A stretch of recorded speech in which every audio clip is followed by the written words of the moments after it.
been back to the academia in a while. It hasn't changed much, has it? Well, since we've got some time, want to go to the house of Dana?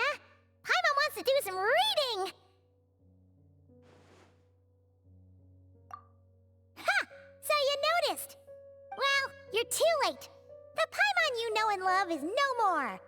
You're looking at Paimon Plus, a new and improved treasure trove of travel know-how. Paimon Plus would like to find some new books to peruse. A gracious traveler like yourself wouldn't leave her companionless on her quest, right? Come on, this way!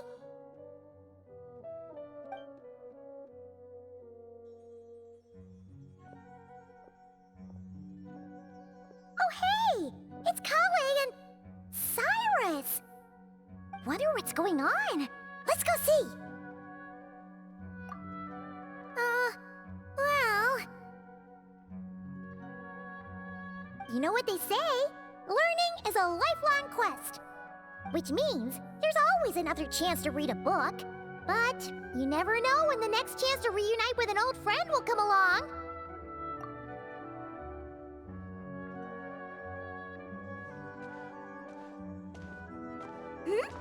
Traveler? Paimon? You're back in Sumeru? Oh, hello, you two. It's been a while. Looking to spend time with some old friends? Yep. We saw some familiar faces, so we came to say hi. Ho ho! Excuse you, associating me with that woman. And if you're going to remember me that way, you should at least mention my tomato growing skills. So he's mad about the Zaha D part and not the old man part? Well, Paimon's glad to see you in such good spirits, Cyrus. Must mean things are all good here in Sumeru. Ah, well, it's quite all right. I'm not the type to take offense at that kind of thing.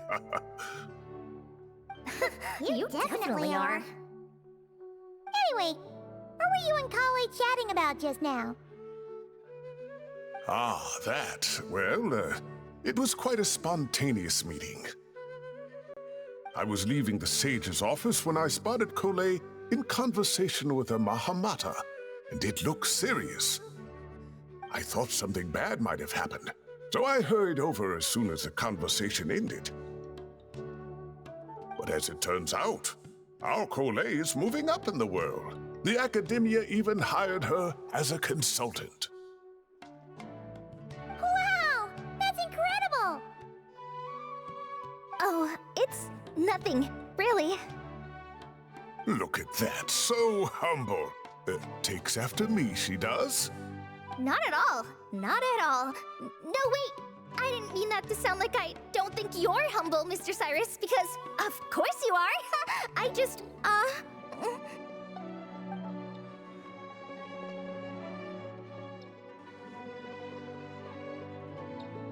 Oh, well, I wouldn't even call myself a consultant. I'm just helping out. Now that the new semester has started, a lot of students and scholars are doing fieldwork for their research. But it can be dangerous for those who don't have a lot of experience in the wild. So, the academia is planning to establish an agency that provides guidance on outdoor survival and rescue for people who need it. Oh, Paimon gets it! So, you're here to explain rainforest survival as a representative of the forest rangers.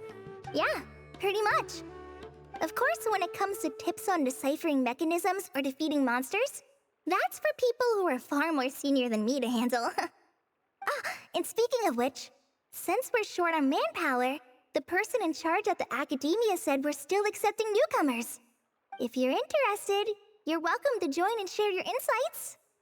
Ah, seizing the moment. Well done, Collei. Recruiting someone as capable as the Traveler is a great idea. Oh, and just between the four of us, the academia has set aside a generous amount of funding for this project. Well, since Collei's thrown her hat in the ring, we should help out too. What do you say, Traveler?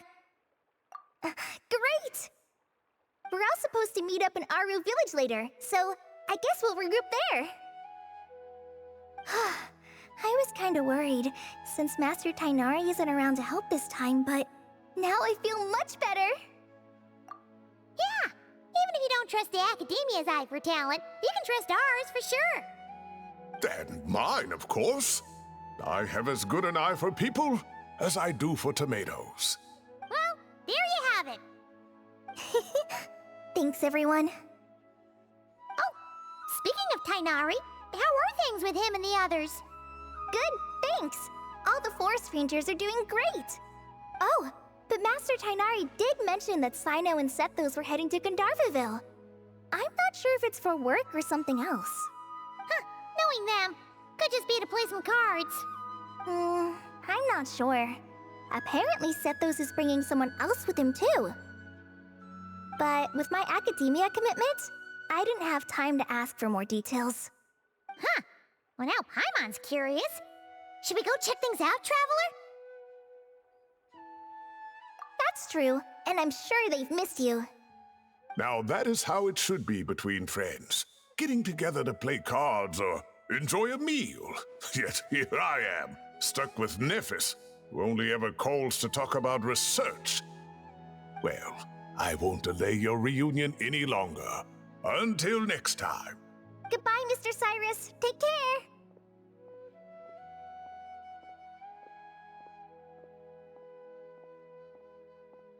All right, I should probably get going too. See you later, guys. Come find me in Aru Village when you're ready. Looking forward to seeing you shine, Collei.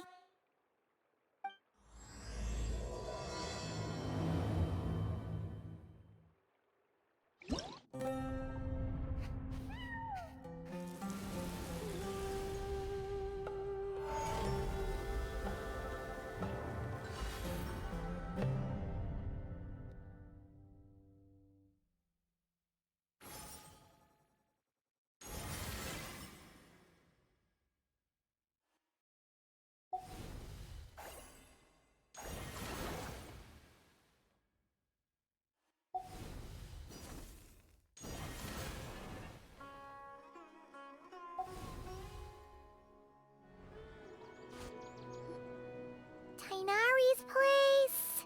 Tighnari's place. Ah! Here it is!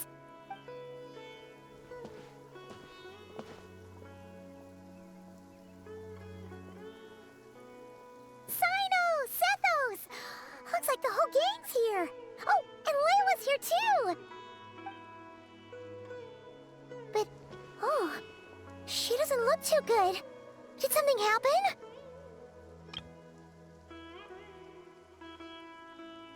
Ah, Paimon, Traveler. It's good to see you. I'd welcome you like a proper host, but I'm a bit busy at the moment. Apologies. No need to look that worried. My observations indicate Miss Layla's condition has improved quite a bit. There's no danger to her mind. She's just fatigued and needs some rest. Excuse me for a moment while I blend some calming incense. I'll let you two explain the situation. All right.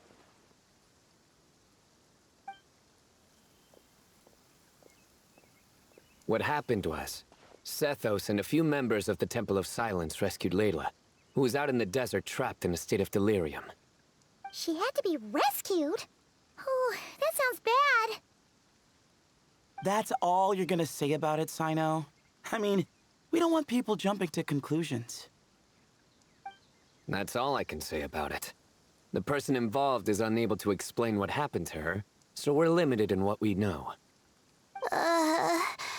Sorry. My head. Still dizzy. The moons. Exactly how many are there?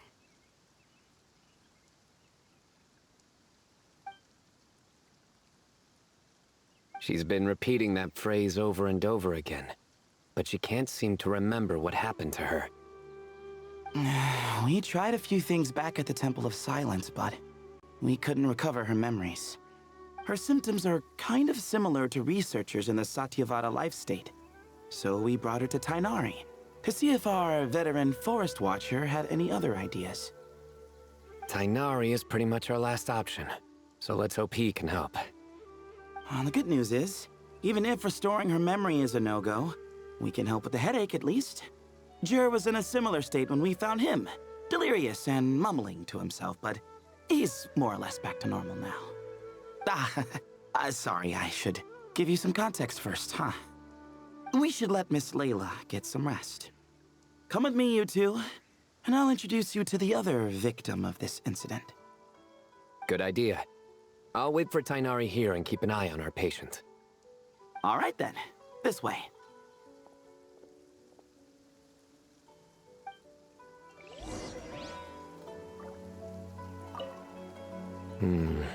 Something strange is going on.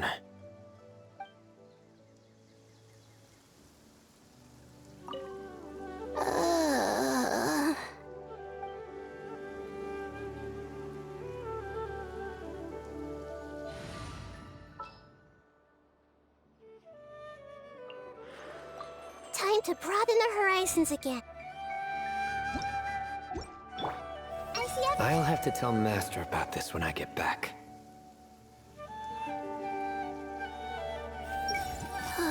How many moons are there in the sky?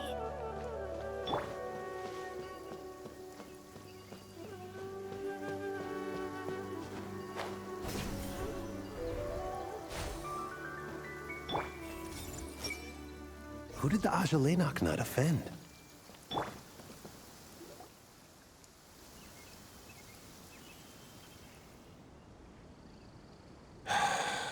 Who did the Ajalenok not offend?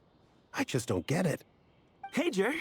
Still musing about Aji Laynok nuts, huh? Want me to have Sino come over and tell some jokes? Might help distract you. No. No need. I'm done. Oh dear. Another master of puns.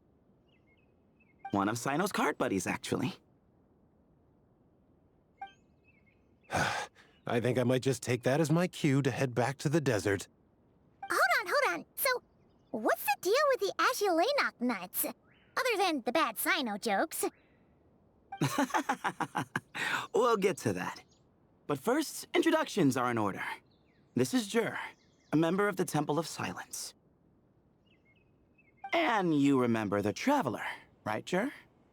Of course. I'd never forget a participant in the Rite of Duels or the hero who saved Sumeru.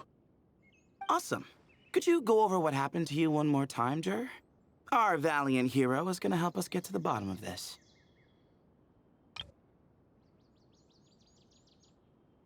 Might as well join since you're here, am I right? Just hear him out. You're gonna want to uncover this mystery once you do. I'd bet on it. Well, I was on an expedition in the desert not too long ago, when I got caught in some quicksand. Later, it became obvious it wasn't normal quicksand because instead of sinking to my death, I fell into an undiscovered ruin. In my panic, arms and legs flailing about, I suspect I touched some things I shouldn't have. Because in that brief moment, an enormous amount of information came surging into my mind.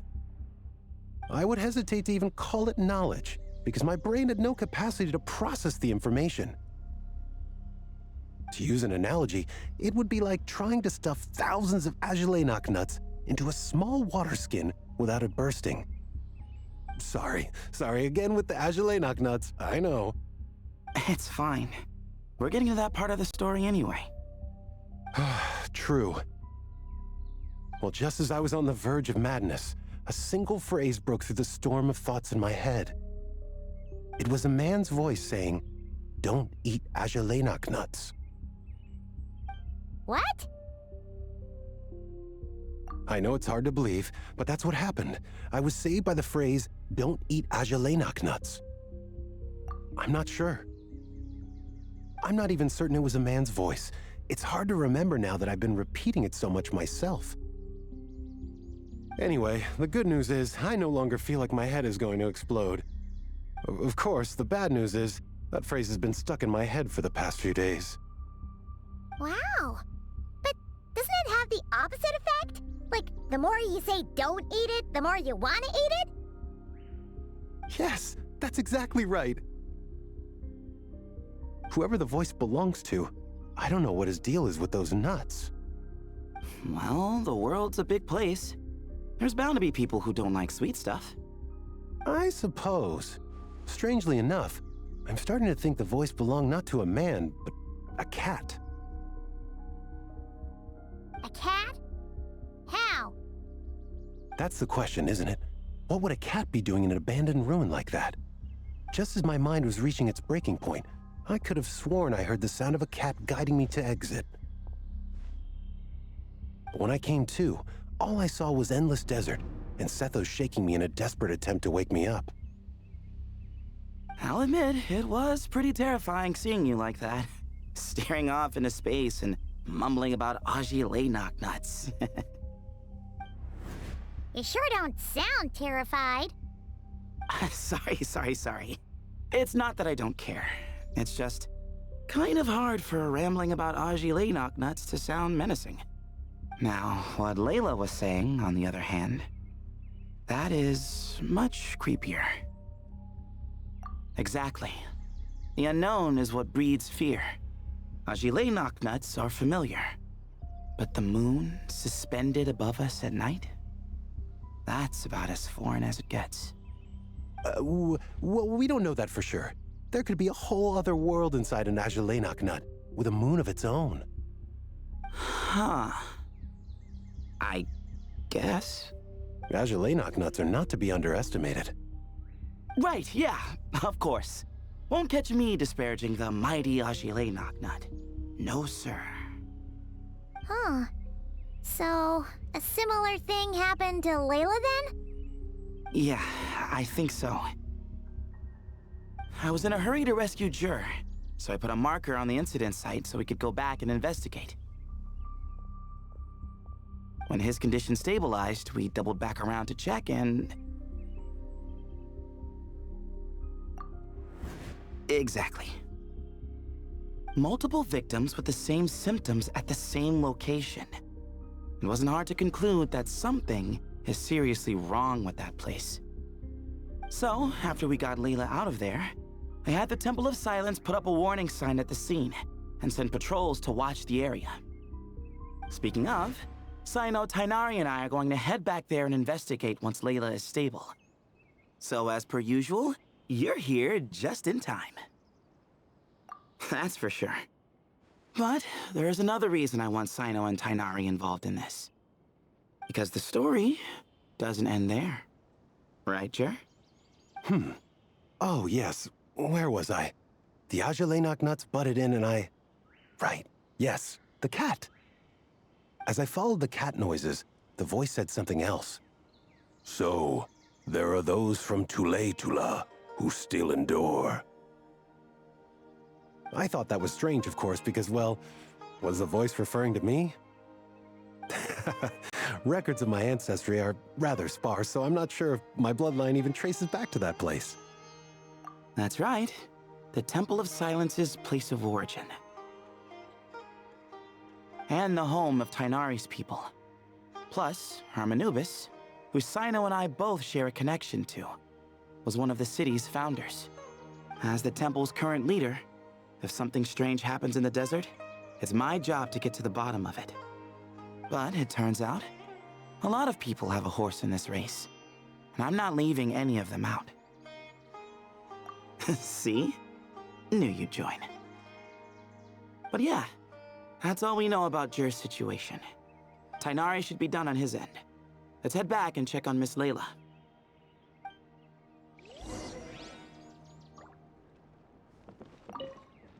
There are records in the Temple of Silence that speak of the ancient desert people's love of raising cats. Perhaps I encountered some ancestral cat spirit, long since passed on. The more I mention Unyielding nuts, the more I want some.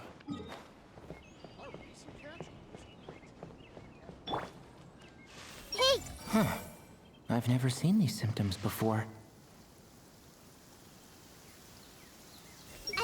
I'll have to tell Master about this when I get back.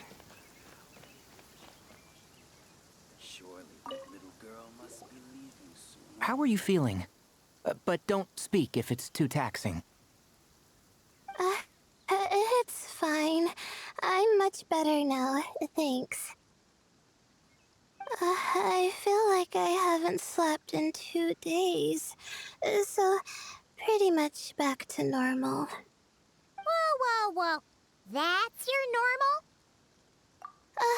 Traveler, Paimon, I thought I heard your voices earlier. Oh, and, I'm sorry. Huh? You don't have to apologize. He didn't do anything wrong. No, I just mean, I think I'm about to disappoint you. My head was kinda muddled earlier, but I still heard your conversation. I know you're trying to figure out what happened to me, and I want to help. But, I really don't remember anything. Does your head still hurt? No, I feel fine. The incense you made helped a lot. I'm still hearing those words in my head, but other than that, I'm okay. It's just, all I remember are those words. Everything else is a total blank. One moment I was heading to the stargazing point I'd calculated, and the next, I was on my back in the sand. The same phrase playing over and over again in my mind. How many moons are there in the sky? Sethos, did your friend Jur suffer from memory loss too? Not really. His memories are blurry, but there aren't huge gaps like this. He remembers touching something. Someone talking, a voice mentioning Tuletula, and hearing a cat lead him to the exit. A cat. Did you hear it too? Huh? Now that you mention it, I think so. It was so soft. I thought I was imagining things. Which means, at the very least, what the two of you experienced while escaping the ruin is consistent. A single sentence repeating in your heads, and the faint sound of a cat. Still not a lot to go off of. Agreed. Oh, is your head hurting again, Layla?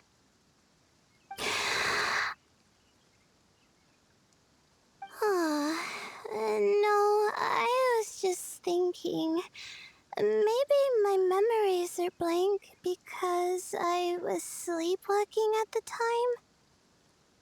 Sometimes, my friends and classmates tell me about things I don't remember doing, or places I don't remember going.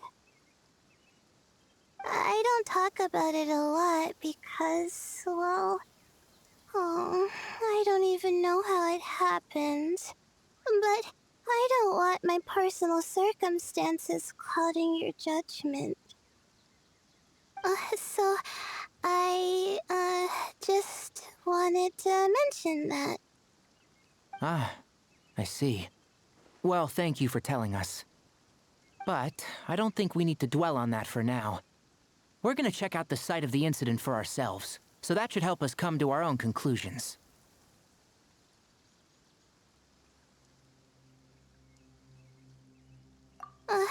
Okay. Then could I come too? I have to know what happened to me back there. Sure, but on one condition. You need to be in tip-top shape before we head out. If your condition isn't stable enough before then, we'll have to figure out something else. Of course. No problem. Well, I'm more concerned about Tainari. You sure you'll be alright in the desert? You say that like I'll evaporate on first contact with sand or something. Call it curiosity. If this concerns my ancestors, I want to figure out what's going on. Anyway, as long as I take things slow when the sun's out, I should be fine with the right preparation. Besides, it's a good idea to have a doctor on hand in case of emergencies. So long as our doctor doesn't become the emergency. Well, if that happens, I suppose I'll just have to rely on the kindness of my entourage to haul me back home. Alright, well, that all sounds good to me. Let's meet in 2 days like we agreed.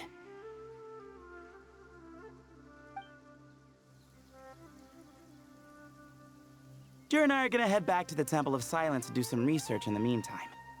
See you in a couple days. Sounds good.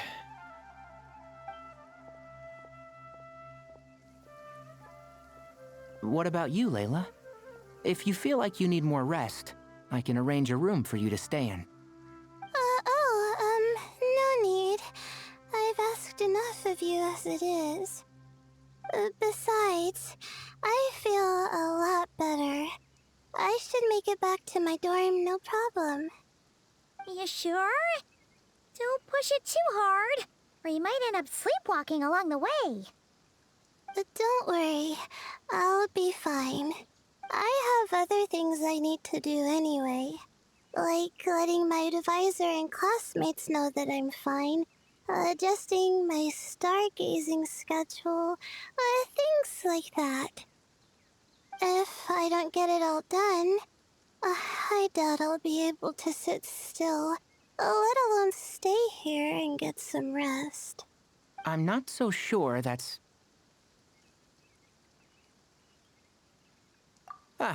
a much better idea.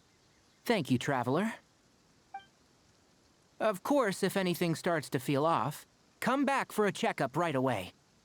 You'd better listen to him, Layla, or he'll feed you tasteless slop as a punishment. Punishment? You're the one who caught a cold. You're supposed to eat light when that happens. Besides, with your nose stuffed up like that, you couldn't taste anything to begin with. Huh. Is that so? And here I thought it was an in-taste-to-no issue. Should have seen that coming. You're off the clock, so now it's time for puns, huh? Oh, brother, not this again. Don't worry, Paimon. I understand. If you want me to stop, then Then? you'll have to call a plumber. Tell them someone's gotta pipe down.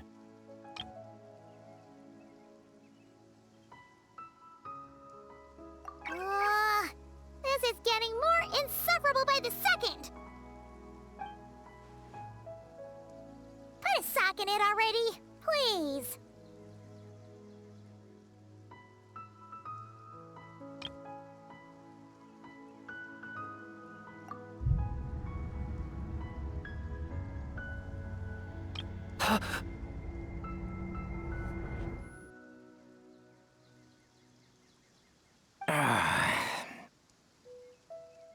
Paimon's done with this game.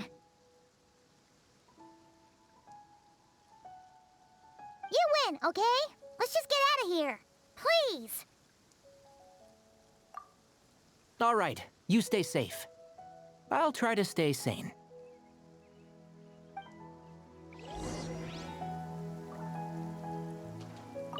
It seems your jokes have improved with practice, Traveler.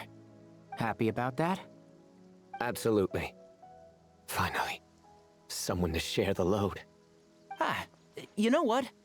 Collei's helping out the academia, but I haven't had the chance to check on her. Why don't you do me a favor and go do that? Hold on. I thought you were having me over for dinner. Tainari should make something with mushrooms later. A fungus for a fun guest. He's gonna make a mushroom joke when we eat. I just know it. Moons. Azulenok nuts. Moons. Azulenok nuts. nuts?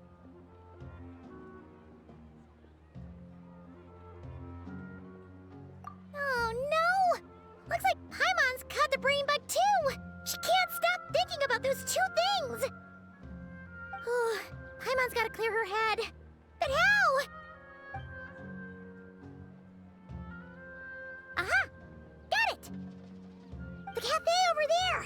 Why don't we head over for a quick pick-me-up?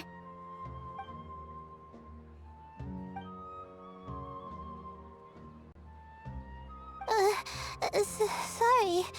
I feel kinda tired all of a sudden. Wait! Is it because of all Paimon's muttering just now? Oh, sorry. The coffee will be Paimon's treat, okay? Hey! You make it sound like Paimon's stingy or something! Well, she'll just have to show you her true colors. Yeah! Starting now! You sit tight and take care of Layla, Traveler. Paimon's gonna get us some snacks and coffee. Be right back. Don't go anywhere in the meantime.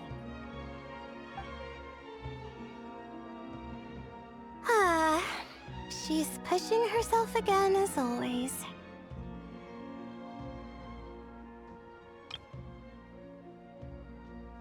Saw right through me, huh? I apologize for the sudden emergence, but I didn't have any other options. Well, that's true. So, for our sake and your safety, allow me to fill in the gaps in her memory. That's right. Layla was already in bad shape, stressing about her new study topic, focusing on the stars instead of her surroundings. By the time she realized the danger she was in, it was too late.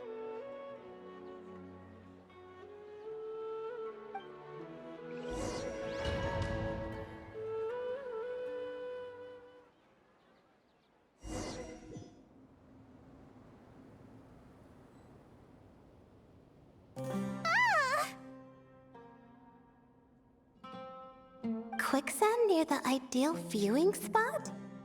Wasn't expecting that. Looks like Layla's been under a lot of pressure lately. She hasn't been paying attention to her surroundings. But why would quicksand lead to a place like this? Well, all in all, looks like a common desert ruin. Guess there's nothing to do but try to find a way out. Oh, Layla, what have you gotten yourself into this time?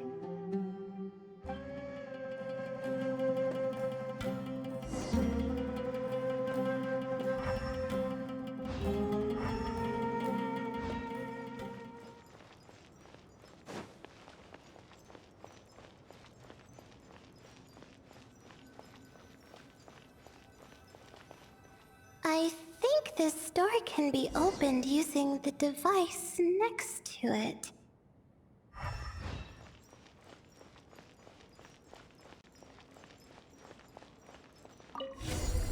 Just like I thought. Ugh, what was that? My head. It hurts.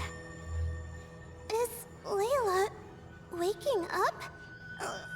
No, that's not it.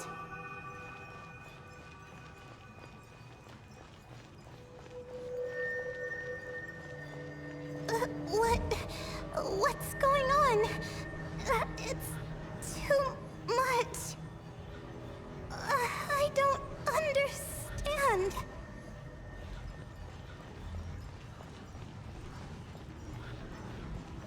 The ground is... Where am I? It's spinning.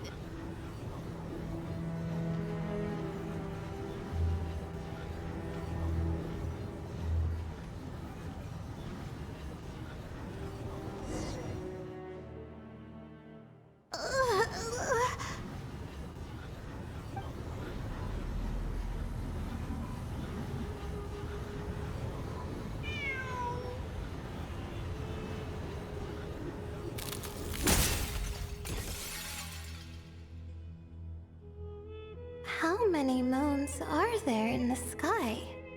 How many moons are there in the sky? Okay, information isn't rushing into my brain anymore. That's good. How many moons are there in the sky? My head hurts, but there are no more dark spots in my vision, and I can see in front of me. Still, how many moons are there in the sky? What's going on? The same thought keeps popping into my head. What does it mean? How many moons are there in the sky? Isn't there just one? A cat? I think there was one earlier, too.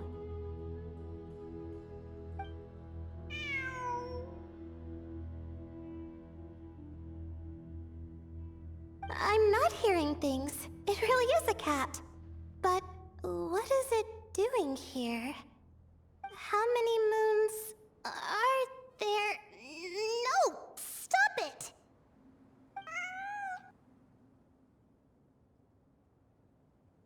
Does it want me to follow its cries? Well, it's not like I've got other options. Come on, Layla.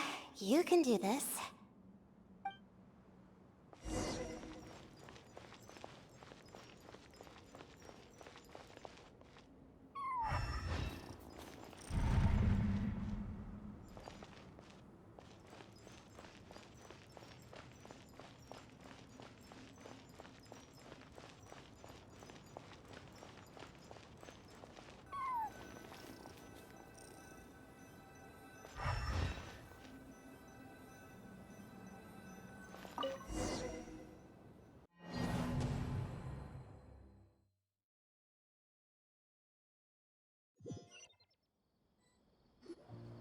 And so, I followed the cat's cries to find my way out. It was quite a kind creature. It didn't even leave until the other me started to wake up. Thinking back, it all started when I touched that device. I've heard fellow students talk about it before, how the desert is full of objects that do strange things. Sometimes it's just a minor inconvenience, but other times devices like that can cause massive trouble. Of course. I forgot how much adventuring experience you have. Still, carrying an umbrella doesn't mean you can't get soaked, so just be careful and stay away from unknown devices. No need to thank me. You and Layla are about to head into dangerous territory together. You need to be safe so she can be safe. Well, I think that about sums it up. And just in time. Your coffee's here. Traveler? A little help over here?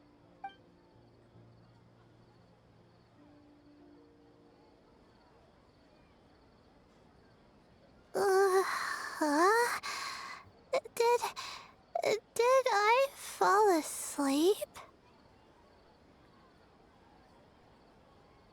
Wow! Paimon didn't even know she had such an impressive skill! Ha! Does that mean, since Paimon bought this coffee, it would just make you sleepier? A beverage that puts people to sleep. Better saved for work hours, I think. What? So you can nap on the job? Who does that? Huh? Oh.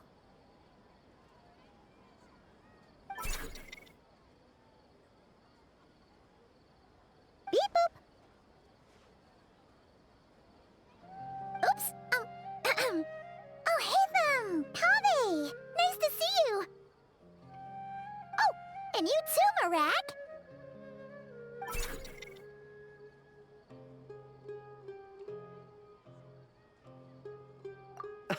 Sorry. Hope we're not interrupting anything. Miss Layla, you don't look so good. Is everything all right?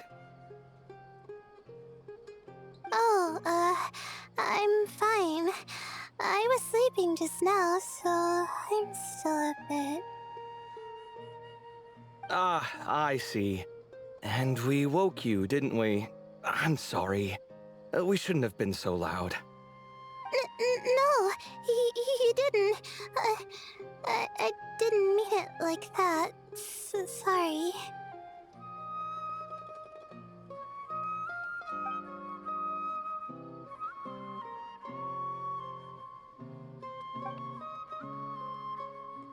Wait, where are you going? You just got here. I'm going to do what I came here to do. Which is? Buy coffee beans? Huh? You're going too? Marak! Fine. Run off with him. See if I care. Well, looks like I get you to myself.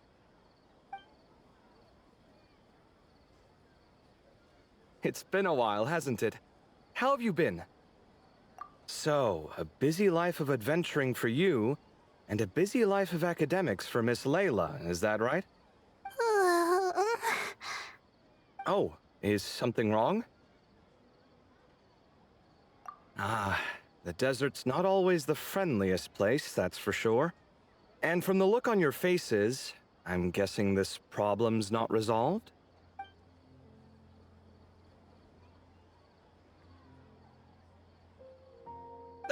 Don't force yourself to talk about it, of course. But I've worked on several projects in the desert before, so if there's anything I can do to help, just say the word. No, I don't have anything to hide. It's just... complicated, so explaining might take time. Ah, well, lucky for us, I've got that in spades. Yes, you have been quite sedentary recently. Excuse me? I've been going about work as normal, thank you. And, might I add, you do way less work than me. I do the amount of work that is required of me. Ah, yes, you and your stellar work ethic. The stuff of legends. Oh, now look what you've done. I've lost my train of thought. Where were we? The problem in the desert. Wait, you were listening earlier? Oh, we're giving the silent treatment now? Mature, very mature. Continue, Miss Layla. I'm curious as to how this incident unfolded. What did I tell you? This one doesn't have enough to do. Alright, well...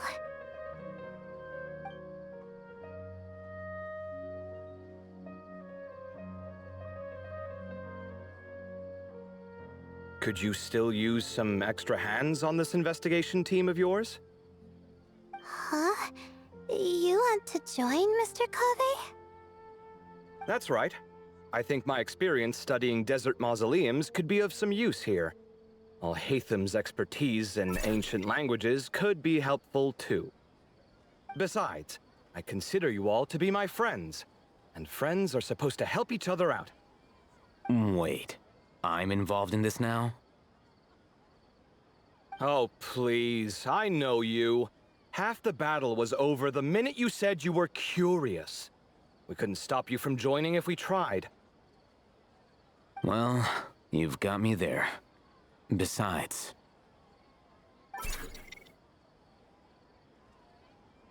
this suitcase of yours has been jumping at the chance to volunteer for a while now. I imagine... You imagine? mechanical life forms might also feel homesick from time to time. Huh. Huh. Now that you mention it, Marak's core was a component sourced from the desert. That could prove useful. You're sure you want to come with us? It could be dangerous. Oh, I'm sure. All the more reason to recruit as much help as possible. It's important to count on friends at times like these. Our pleasure. It's a plan, then.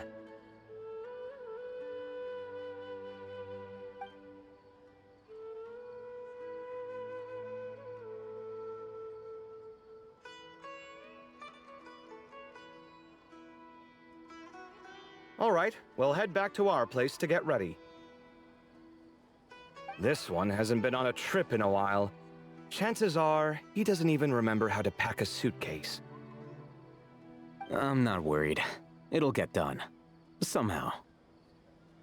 Would it kill you to help every once in a while? I do help. It's called moral support. Oh, of course. And I am ever so grateful. Goodbye, you three. We'll see you soon!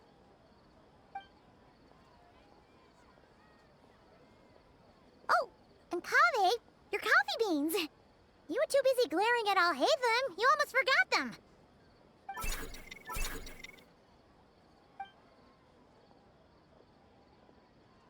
Well, we're pretty close to the academia now. I should be fine from here. Thanks for the coffee, Paimon. I feel much better now. Right.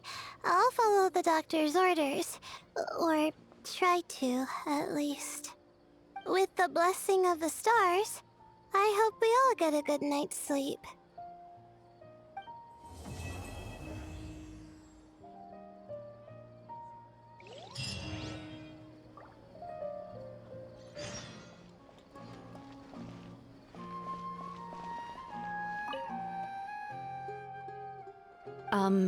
Miss?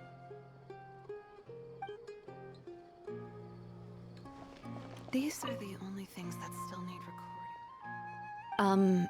Miss?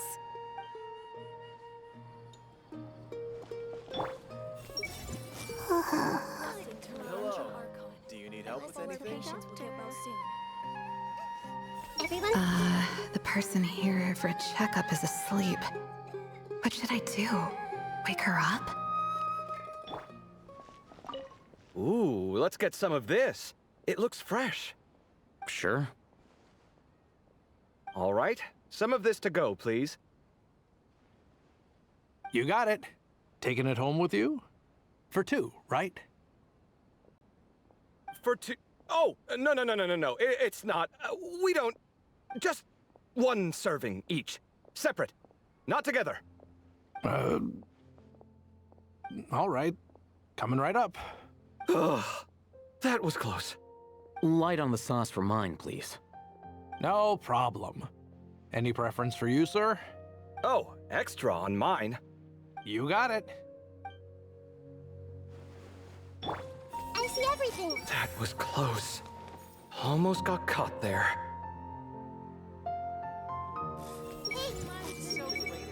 No idea what there is to be so particular about, but whatever. I see everything! So, they're not eating together? That's odd. I rarely read these things wrong.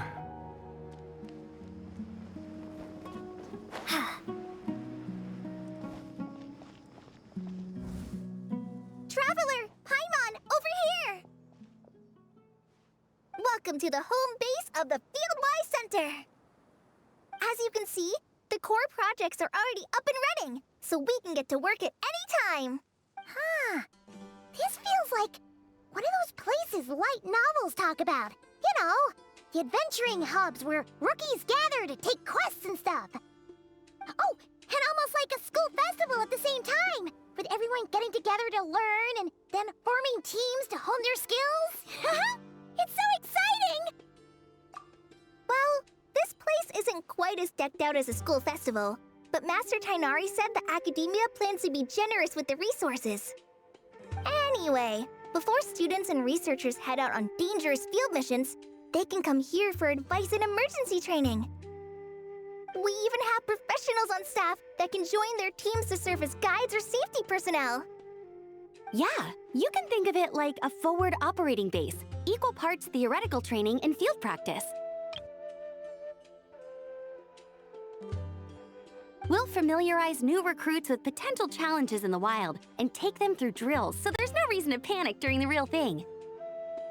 Amber, you're here too? Surprised? I know I was. I'm off duty right now, so I was planning to just drop in on Collei for a bit. But I didn't realize how busy she'd be. I'm not the type of person to sit around and watch, so I decided to be her assistant. Sorry, Amber. I didn't mean to put you to work during your time off. Don't worry about it. A little relaxation balanced out with some fulfilling work is a great vacation in my book. Plus, I've learned a whole bunch of stuff too. And I got to see the Traveler in Paimon again. I mean, it just keeps getting better. We should have a giant feast once we're done here. How does that sound? A feast with the first friend we met in Sumeru and the first friend we met on our whole journey. Oh, that sounds just about as awesome as a giant plate of sticky honey roast. All right, down to business then. Collei and I are in charge of the Scouting Speedsters project. The focus is using devices and machines to pass through hazardous areas, survey terrain, and get details on potential threats. Plus, a mortar research indicates that, during dangerous situations, having the support of an adorable companion can help set adventurers' minds at ease and prevent excess nerves.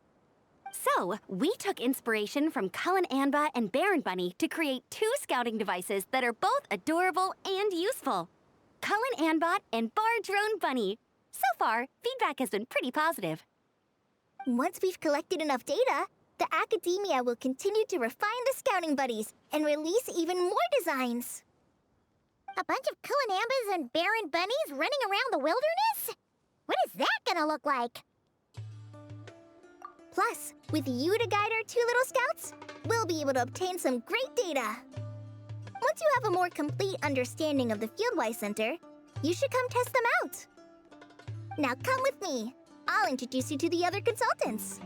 Oh yeah, the lady with the greenish-blue hair also has a super adorable device over there. But it does something completely different than our scouting buddies. I'm looking forward to seeing it in action. Oh, hey! Another familiar face! Come on, let's go say hi!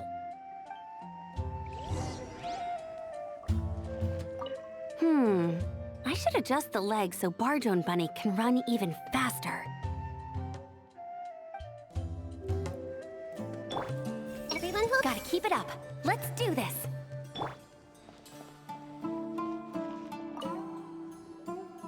It's really that popular. The internal locomotion mechanism is clever enough, and the execution on the terrain recognition, remote control, and weight detection modules isn't bad. But the appearance... it might as well be a doll for a child.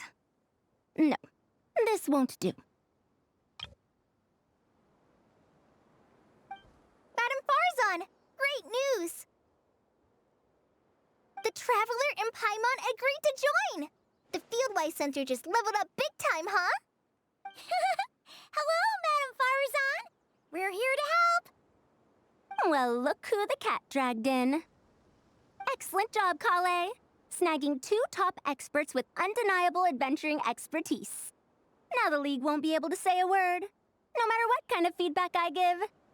Now tell me, what do you think of this puzzle, pal?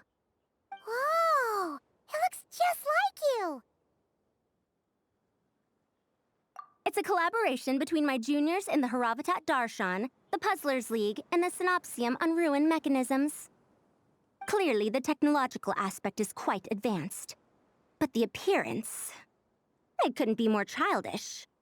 You should have seen Anise, defending this design choice with more passion than her thesis. Young people these days. Far too obsessed with making things cute. Huh. Paimon kinda likes it. Collei and Amber were just saying how cute companions can help adventurers stay calm. With a doll that looks like you by her side, Paimon thinks she could go adventuring in a super dark ruin and not even get scared. Well, that line of thinking does have merit. And I suppose choosing this particular appearance is a sign of their respect. For me. Still, there are adventurers who place greater emphasis on reliability and technical composition. People like that don't just want their devices to be able to survive an avalanche, but to look the part, and for their appearance to reflect the high-tech composition. The fluffiness of this puzzle pal, on the other hand, doesn't give the impression it would be a reliable or formidable device. The appearance may even be distracting. Now picture this. A thick metal casing, square in shape, with a matte finish and openings to showcase the complex technical composition. That would have much more visual impact. I'm the perfect example of this. I have a youthful appearance, and so people question me on occasion. If I had a head of white hair instead, things would be different. Really? Then, do you want Paimon to talk to them? She has white hair. What? No! That's not the same thing. I didn't realize you had such strict views about this, Madame Farzan. Huh? So, even you prefer this version? Well, if that's what you really think, then fine. You'll have to come back and test it out on some puzzles, Traveler. I'll rate your effectiveness in using the device and come up with a user manual based on your performance. As for improvements to its appearance, long-term observation is required, so I'll put that aside for now. I've already selected a few of the most suitable domains, so we can begin the puzzle-solving process at any time. Thanks, Madame Farzan. I'm just gonna take the Traveler and Paimon to see the final project. Don't worry, Collei. You're the one in charge here. Just make sure to pace yourself. Once things calm down, come over to see me and we'll have a nice chat. I'll even treat you to some snacks from back in my day. Snacks! Paimon's in! Paimon's in! Thank you, Madame Farzan. I'll bring a few boxes of floral tea as well. Go on now. Do me proud.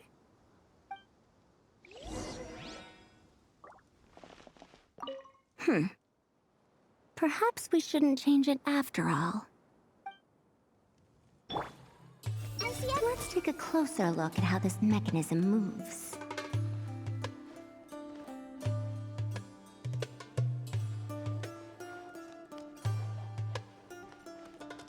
The desert is ever unchanging. I hope it isn't too harsh on the young ones. I know they're far more capable than an old man like me. But I worry all the same.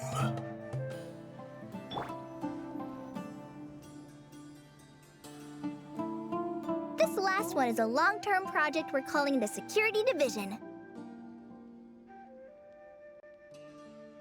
Thanks to General Mahamatra Sino, we've been able to bring Dia on as the instructor and Candace as the coordinator. They're putting together a combat test right now, but they should be back soon. Hey, looking for us? Guess we showed up right on cue then. Wait, the Traveler and Paimon are joining as well? That makes things a whole lot easier. Sorry for keeping you waiting, everyone. But we managed to bring back some good intel. Intel? Huh. This is starting to sound intense. Of course. What better way to protect the students than to sweep through the desert and rid it of all potential dangers? Not a bad plan, right? You in? Not the best time for jokes, Dia. Besides, when it comes to striking down danger, the Traveler is a woman on a mission. She might take you up on that offer. Defeating anything that might pose a threat? Oh, even if the Traveler worked non-stop, that could still take years. He'd have to stop traveling. Oh, Paimon doesn't even want to think about that. Time would be the least of our problems. Some dangers aren't visible to the naked eye, like the scorpions burrowed underground or the terrifying raptors sleeping in the trees. You can't get rid of them until they jump out to attack you. For situations like these, We'd have to combine Madame Farazan's recommendations with Amber's approach to scouting, calculating our chances of encountering enemies and our expected operation times. Whoa, whoa, whoa. Pencils down, everyone. That was just a joke. The security division's goal is a lot simpler, actually. We're just here to ensure that fieldwork teams include trained combat personnel. Some of this work has been entrusted to the Blazing Beasts and other mercenaries, but members of investigation teams who pass the combat test can also qualify. Before an investigation team is allowed to head into a dangerous area, the group must include at least 2 professionals who have passed the assessment. And Dia and I were just out collecting intel on the best place to hold the test. We found a domain filled with monsters and bandits of all levels. Hopefully, they don't mind us borrowing their stomping ground for a bit. It'll only cost them a few smacks on the head. Oh, so we just need to supervise, right? That's right. Participant safety is our utmost priority. So we'll organize a group of capable personnel to take it in shifts. We still need to figure out our testing metrics, though. Fighting is different from an actual exam, and there's no one right answer. Mercenaries like me, we all have our own style.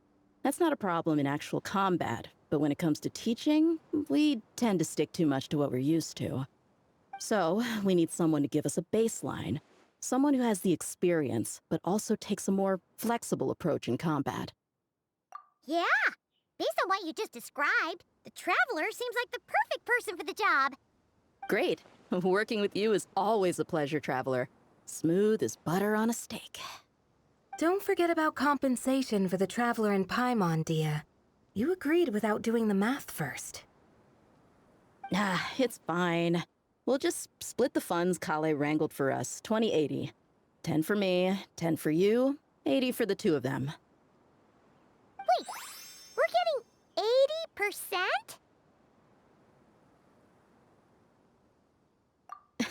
80%? Don't sweat it. We're just in charge of the long-term operations. You're the one setting the metrics for the whole thing. So I think we got the better end of the deal. We've talked about a partnership in the past, haven't we? Well then, consider this the perfect place to start.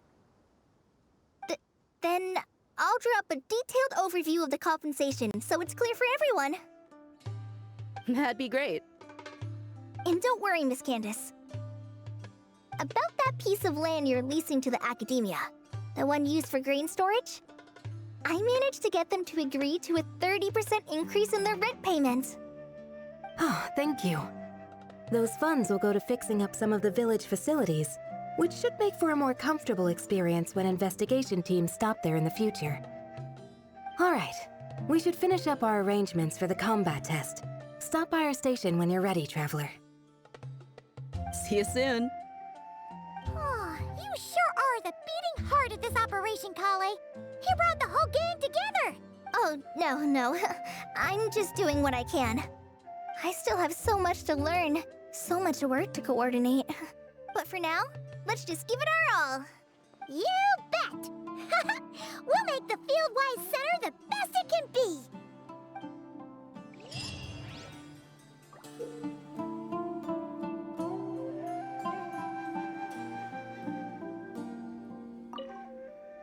Hey, ready to do some quality assurance on our test questions? Sure. Feels like it's been ages since we last saw each other.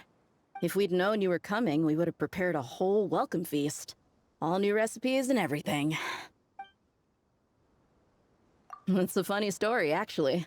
The last time I was in Fontaine, I brought a few cookbooks and some spices back with me. Then, I gave them to Candace, and she went into full chef mode, coming up with all sorts of new things. Like Romaritime flour meat jerky mixed rice. At first glance, it looks no different than the usual Aru mixed rice. But then, it hits your tongue and, you get that delicious meat, the hearty rice, and this super refreshing aftertaste, all without being greasy. It's a great way to refuel, and it's not too dry. Honestly, perfect for camping out in the desert. I'm not against improving traditional cuisine. Within the bounds of reason, of course. After all, Every ingredient is precious out in the desert. Nothing must go to waste. Why didn't you accept that outfit from me then? Fabrics are a valuable resource too. I mean, I know I'm pretty casual and not the most fashionable, I guess, but I had someone help me pick it out. I'm sure nothing was wrong with the fit. In the end, it went to the girl in our merc band who does the accounting. She seemed to appreciate it at least. I did appreciate it, Dia. It was extremely thoughtful. But as the guardian of Aru Village, my goal is to blend in, not stand out. Besides, fine clothes should go to people who have an occasion to wear them. If your accountant is to represent the blazing beasts in business settings, she should have something to wear. That's why I recommended the clothes go to her. Oh, why didn't you say so earlier? I thought you just didn't like what I picked out. Well, seeing as the blazing beasts will be holing up in Aru Village for the foreseeable future, if you still want to offer something as thanks, you could bring us some bolts of cloth. I'm somewhat familiar with tailoring, and I could use them to fashion sand and dust-resistant cloaks for everyone. The fabric doesn't need to be expensive, just resistant to wear and tear. I trust your judgment on that. Don't worry, I'll think carefully about the shape and pattern when I make one for you. Then all will know that you are an esteemed guest of our village.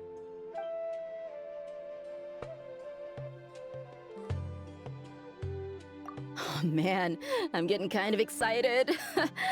In that case, maybe I'll head to Liyue next. I've heard you can get some really nice fabric there without breaking the bank. Oh, and they've got a huge selection of silks as well, if that's what we're going for. But they've also got security in spades, so no merc work for us. We'll just be tourists, polite, well-behaved travelers. Once we're done here, I'll make a plan with the rest of the beasts.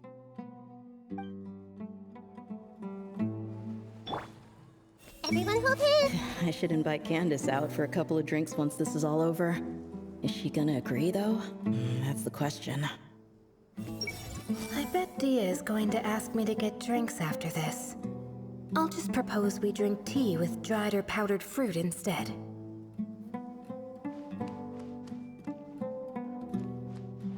Everyone hold hands! Oh, you're back! Ready to delve into the art of solving mechanical puzzles? Or did you want to have a chat? As you wish. When it's you doing the asking, I'm an open book.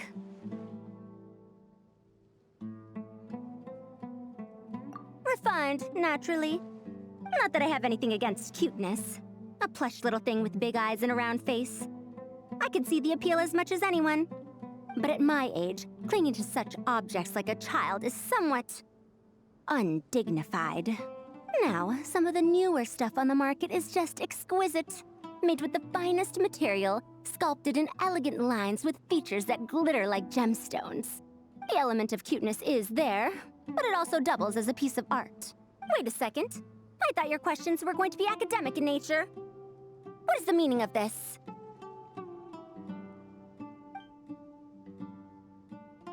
Ahem. Fine. I'll let it go this once. But that excuse won't work a second time. Oh, you're back. Ready to delve into the art of solving mechanical puzzles? Or did you want to have a chat? As you wish. When it's you doing the asking, I'm an open book. Ah, a classic debate. I don't think this is a question that has a definitive answer. Not for me, at least. It depends entirely on the scenario.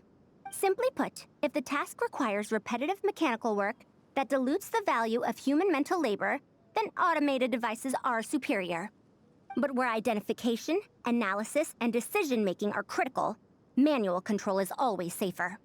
Human thought is complex. Even if we were to simulate a 6-year-old's mind, the demands in terms of component design, system weight, and energy cost would be immense. As I see it, conventional hardware capable of simulating adult-level cognition is impossible to integrate into a compact device. For the foreseeable future, anyway.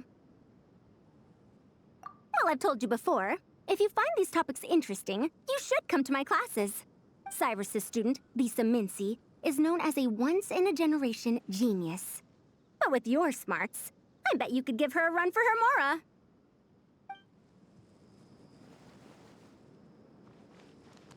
Hey! If even the Traveler finds this doll adorable, I suppose I can let those young ones mass-produce it.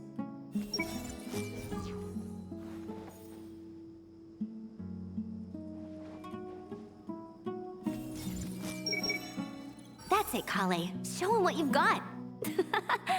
This is the best. What else needs doing? Better check my notes. Hey there! Ready to go full speed ahead with Cullen Anbot and Bardrone Bunny? Our 2 scouting buddies are tuned up and ready for testing.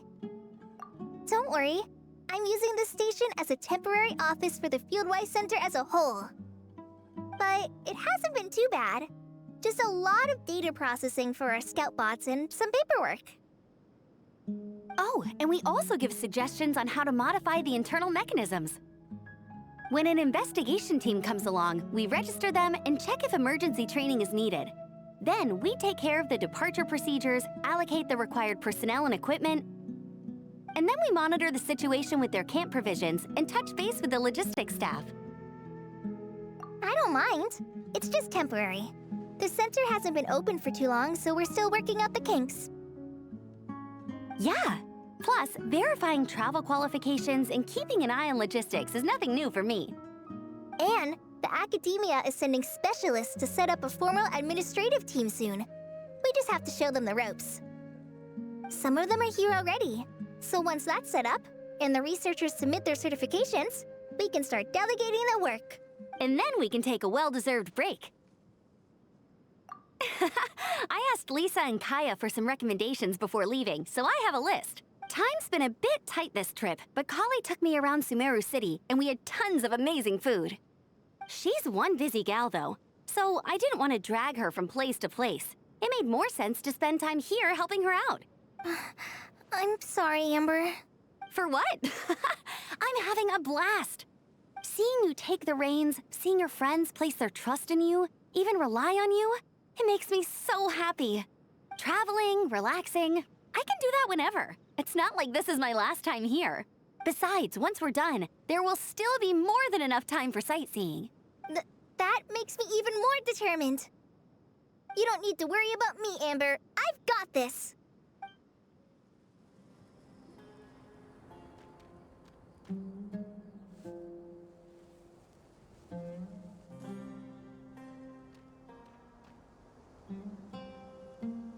Looking at the map, we should be getting close.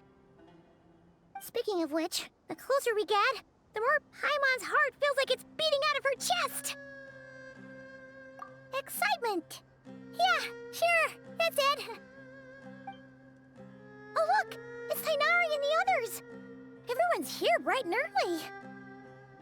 Yeah, the desert's a pretty harsh environment. Better to travel at night and beat the heat. Hey everyone, we're here! Ah, right on time.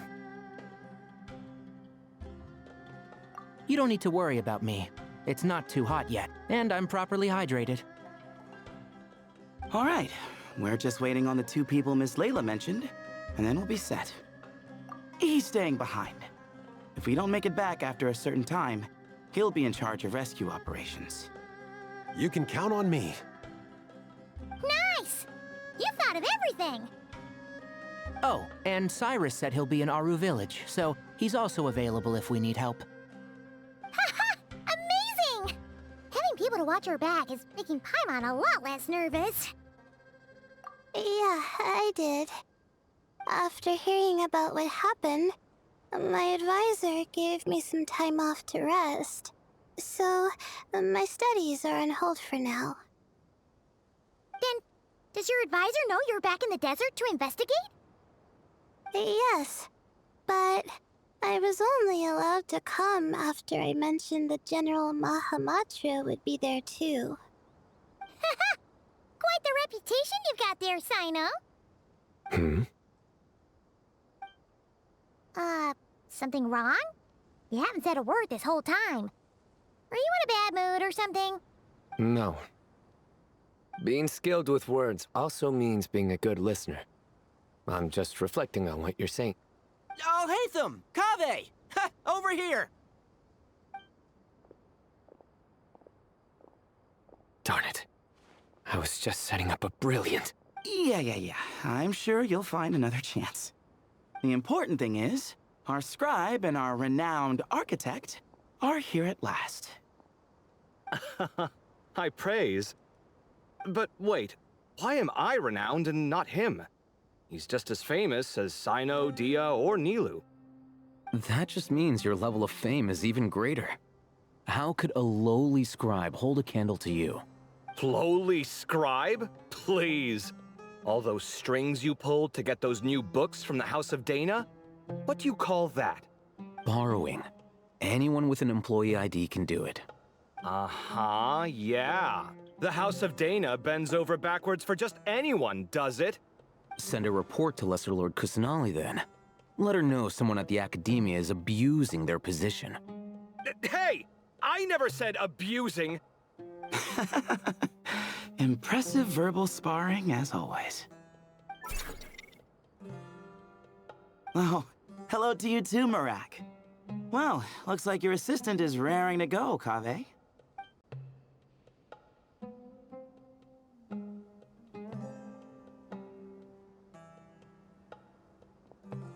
So, I say we get this show on the road.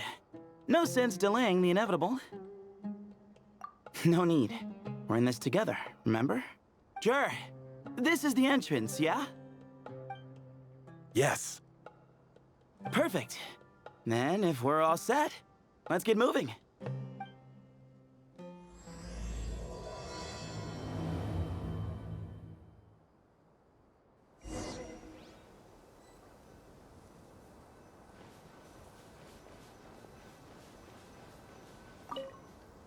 I hope everything goes well in there. I've got your back from out here. I see everything. Guess this is where we waltz right in. No need to knock. Knock.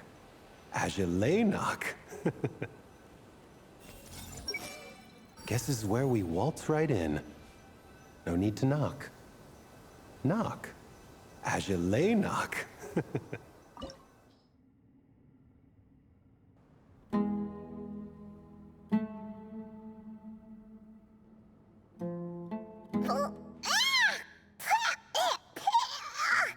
Paimon's mouth is full of sand! Ugh.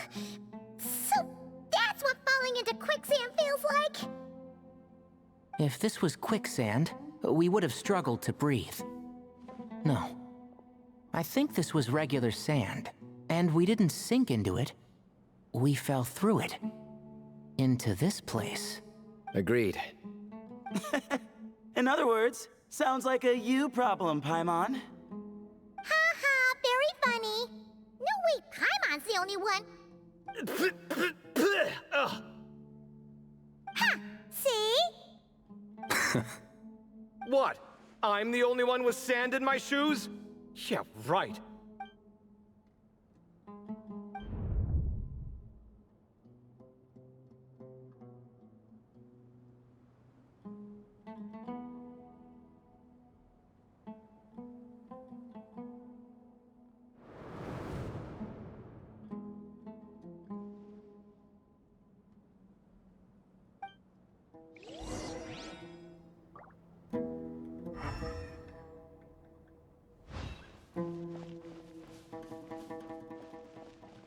Whoa, there are monsters here? Jur didn't say anything about that. Probably means he didn't run into any. Because we're just unlucky. Not the best sign of what's to come. He'll be fine. Let's just use up all our bad luck and we'll be golden.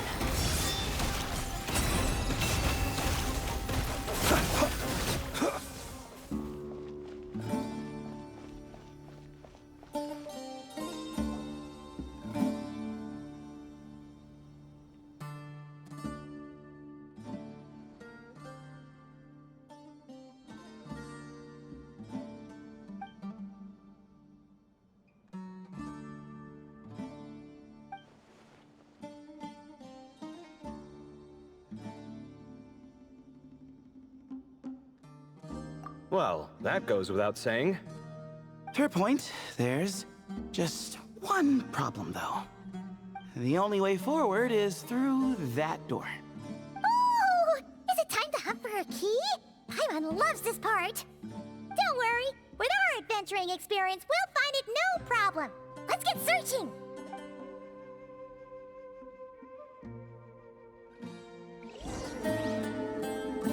Marak, wait!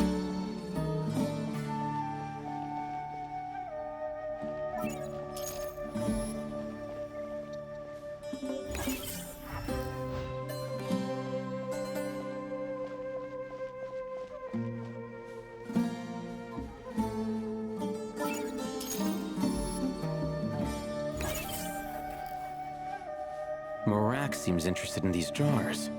Go smash them. Ah, well, we would hate for you to have to lift a finger, Your Highness.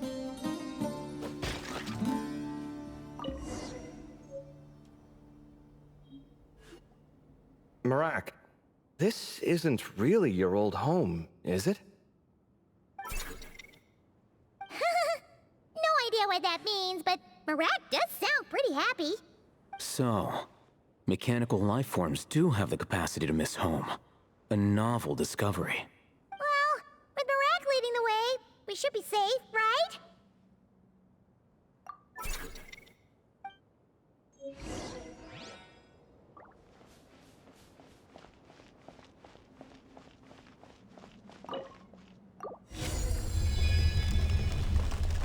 Good thing you decided to join, Kaveh. Otherwise, our investigation would have ended at that door. It was nothing that I did. You should thank Marak instead.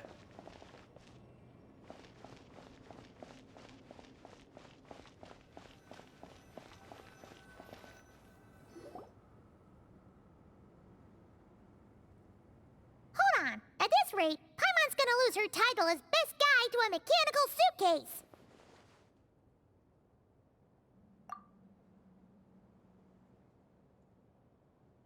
Aw, thanks. Hey, wait. What do you mean, useless? Well, no weird mental symptoms so far. I'll take that as a win. That said...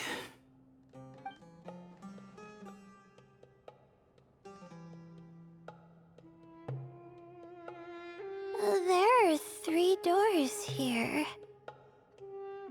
So, we split up. Divide and conquer. Otherwise, this whole thing is in ruins. No pun intended on that last part. I swear. Yeah, that might be our best option. Good idea. And the minute things go south, we go back the way we came. Ooh, this is getting exciting! So, who's teaming up with who? Paimon calls dibs on the Traveler!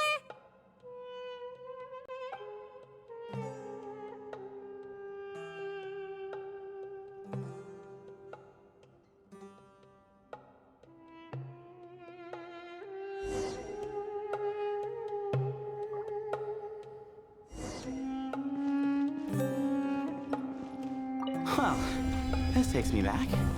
Last time we were in the desert together, the 2 of you came all the way out here to gang up on me. Oh? Sounds like someone's holding a grudge. Just what I like to hear. If you're still hung up on that last one, just name the time and place, and we'll have ourselves another thrilling... duel. Huh. What's with the awkward pause? Were you expecting me to stop you from saying something stupid? You two can have 1,000 duels for all I care, after we're done here. For now, focus on the task at hand.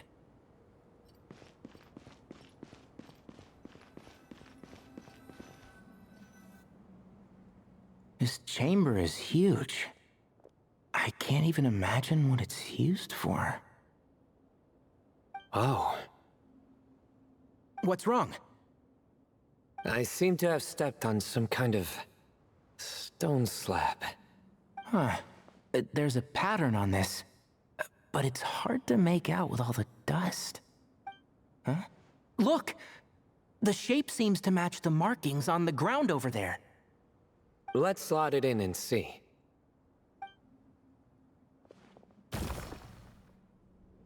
And we have a match.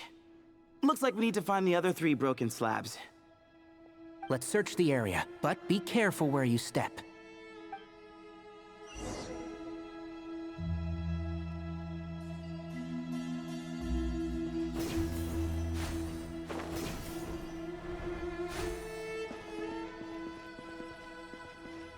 Ooh, got one! Ouch, but watch out. The edges are kind of sharp.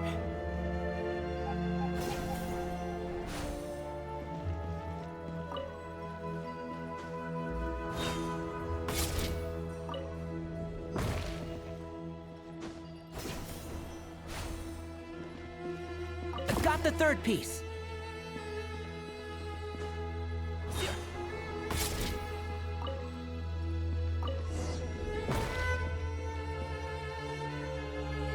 We just need one more. Huh. Look, a cat. Could it be the same one Jer mentioned? I don't think we need to worry about startling him. He doesn't seem afraid of people. Yeah. If anything, it seems like he wants us to follow.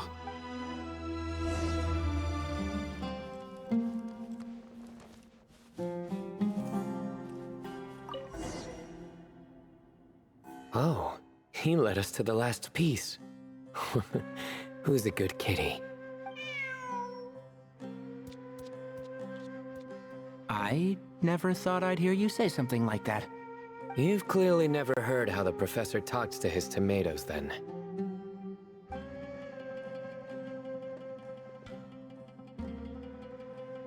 All right, well, that's that. Now, we need to figure out how to get rid of all this dust. Behold, the great Vayu Viastra. Be honest.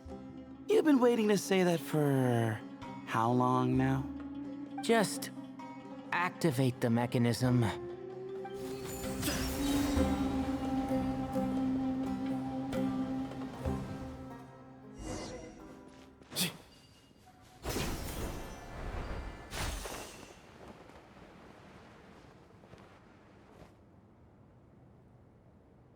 Huh. It worked. It's a picture of... 3 Hermanubises? That can't be right. The ears aren't vertical. Oh, true.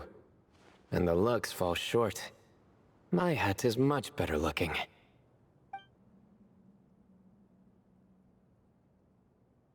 A goat, an ibis, and a crocodile.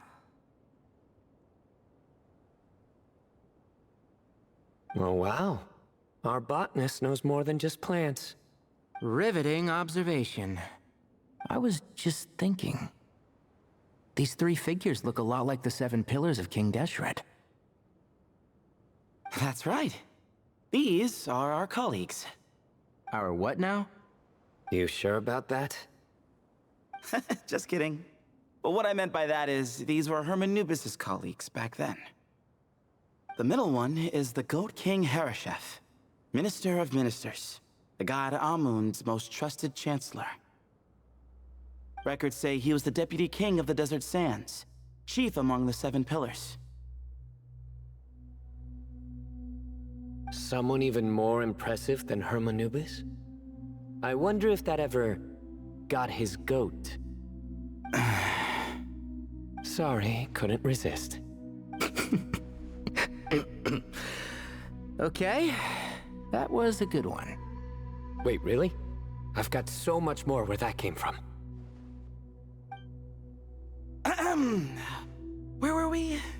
This is Sopik, the Crocodile King, captain of captains.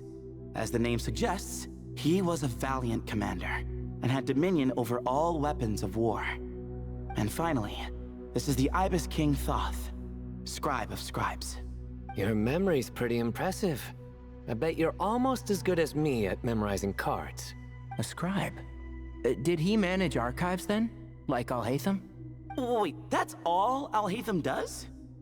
I never knew being an academia scribe was such a cushy job. Well, that's how his friend put it, anyway. But it does seem like he has a lot of free time. Well, I don't know much about the academia, but I'm sure the Ibis King had more responsibilities than that. The temple's records say he represented the wisest aspects of King Deshret, inventing the desert script and arcane arts at his king's command. He must have been quite the impressive man, then. Or creature, depending on how you look at it. Still, why are these three the only ones represented here? What about the other pillars of King Deshret? Maybe because the three of them were extra close? Huh. Kinda like us. Oh yeah! Maybe we should have someone inscribe us on a commemorative stone slab too. Or we could just take a picture. It would serve the same purpose. Anyway, no more distractions. Huh. Doesn't it look like there's writing carved into the corner? Huh. There is. And it's in the ancient desert script too. Looks like the Ibis King left you some homework. Give me a sec. I'll try and translate it. The ministers are unvirtuous. The scribes unwise. The captains unworthy. My end is not humanity's end. Hereby bestow upon you all the far side of eternity. Wait, so they went to Aru? It doesn't sound like it was their idea. The far side of eternity is said to be the final land of dreams for all desert dwellers. But if such a place did exist, wouldn't it also be an inescapable prison? Yes, and based on the writing here, it's clear King Deshret wasn't pleased with these three. This gift he bestowed upon them seems more like a punishment. Such is the power of a king, I suppose. Which means the goat's the one who got in the end. Huh. Yep, not as good the second time. What? Impossible. Well, looks like that's all we can learn here. Should we keep going? Yes, no time to waste.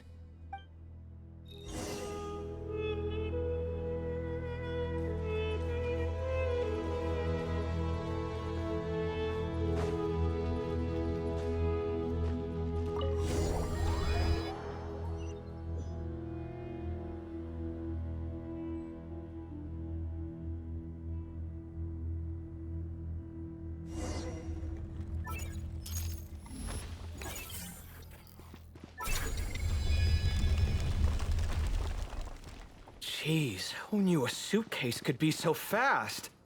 Marak is nothing like this when it comes to housework. Hey, wait up! A scout's job is to take the lead. Just let Marak figure it out. Easy for you to say. I'll be the one doing the repairs if something happens. Why don't you go scout ahead then? When I think of a comeback, I'll let you know. Oh, Marak stopped. What is it? Found something? Looks like something covered in sand. Let's get it out then. Come on. Oh, it's a stone slab. Good job, Marak. Let's take a look. Huh. Looks like this part of the picture goes over there?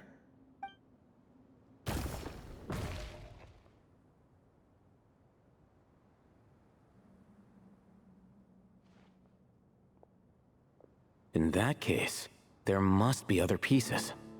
All right, and let's look around. Hey! Why are you sitting down? I thought Marak was helping. Oh, so you do know what that word means. Great. Are we supposed to just sit back while Marak does all the work? No, I doubt you could do that. Exactly. But I can.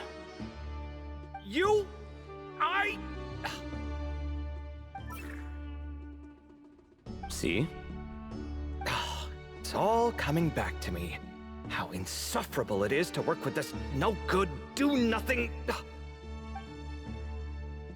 We could be more efficient, I agree. I'll work on this piece. You take care of the rest.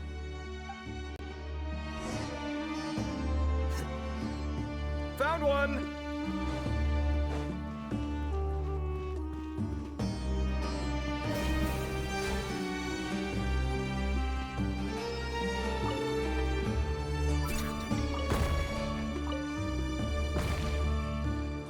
Good teamwork! Looks like we found them all. The pieces fit together like a glove. But we can't see what's on them. Turn around. Huh? Look. Oh, I've seen this before. It can create strong winds. Just what we need to clean off the slab. Come on, let's... Hey! Don't worry about me. If I sit here, I won't be in the way. Oh, you don't want to be in the way? Then sit right in front, so the device can blow you straight back to Sumeru City.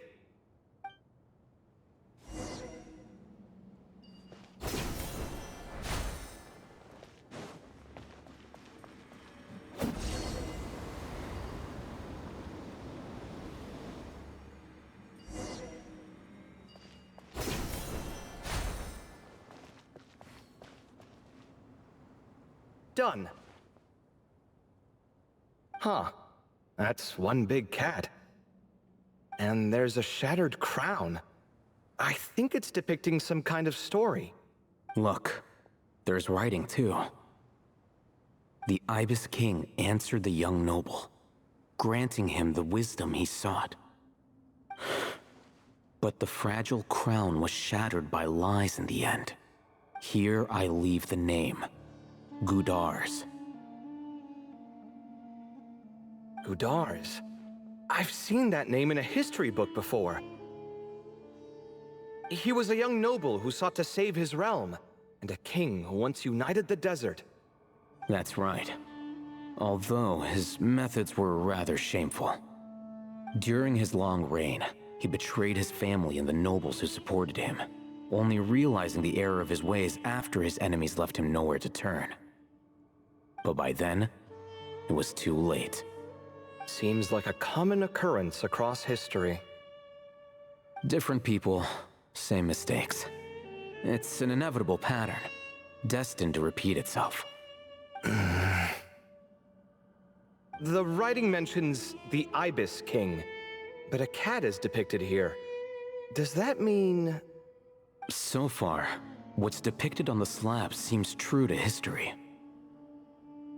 In which case, this cat is either a proxy for the Ibis King or a manifestation of said king himself. Exaggeration is a common method ancient records use to highlight a being of higher status.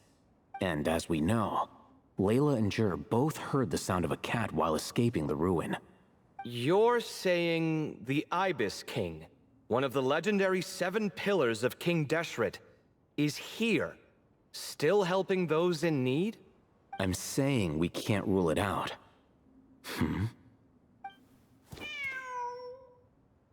Wait, there it is! The cat!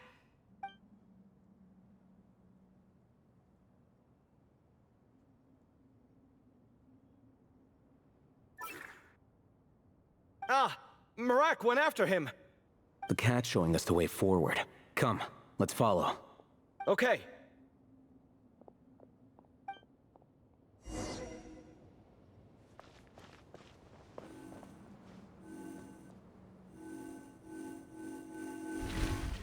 Two!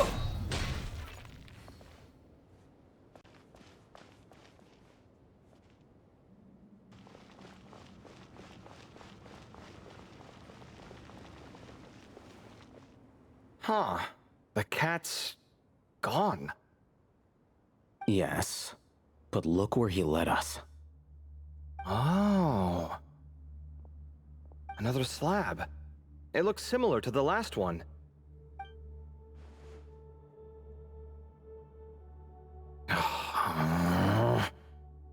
Oh, by all means, take your sweet time. Wouldn't want you to overexert yourself.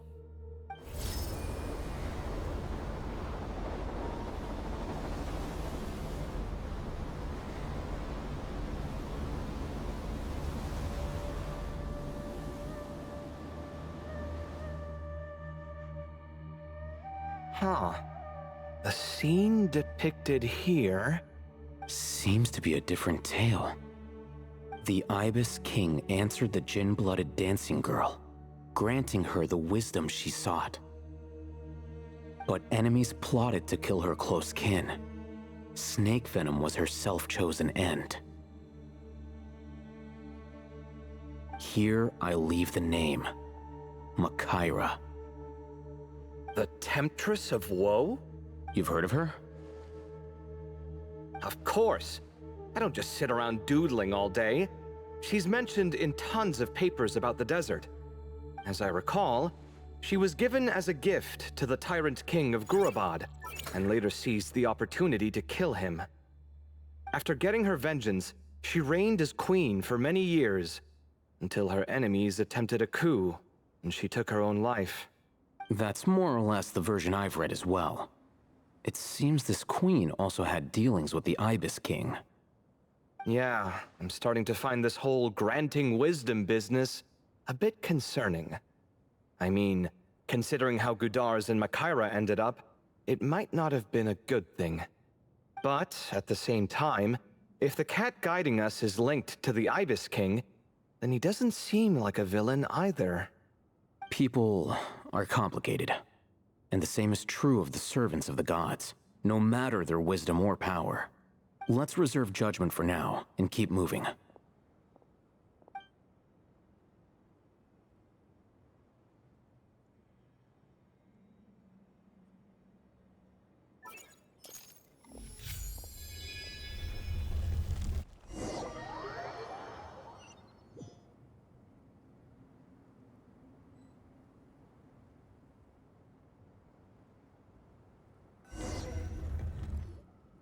Oh, Paimon meant to ask earlier. Have your memories come back, Layla? No, sorry. To be honest, nothing about this experience feels familiar. Besides, my focus is the stars, so I don't spend a lot of time exploring ancient ruins. Guess that makes us the senior researchers in this scenario. Stick close, all right, Layla? Okay.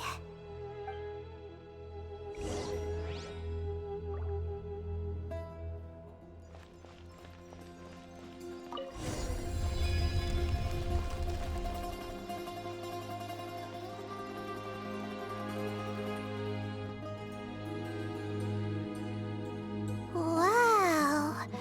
What a tall ceiling. Yeah. For such a big place, it's so empty. Like no one ever lived here. Sure must have been boring to live in ancient times, staring at ceilings all day. Now that you mention it, I've heard some people used to draw star maps on their vaulted ceilings. Some might even make them transparent to better observe the movement of the stars. It sounds so nice. Stargazing from the comfort of your own home. Wait a second. I think I see something up there. Huh? How is Paimon supposed to do that? Oh, right. Flying. Duh. Alright. Sit tight, everyone. Adventurer Paimon will be right back.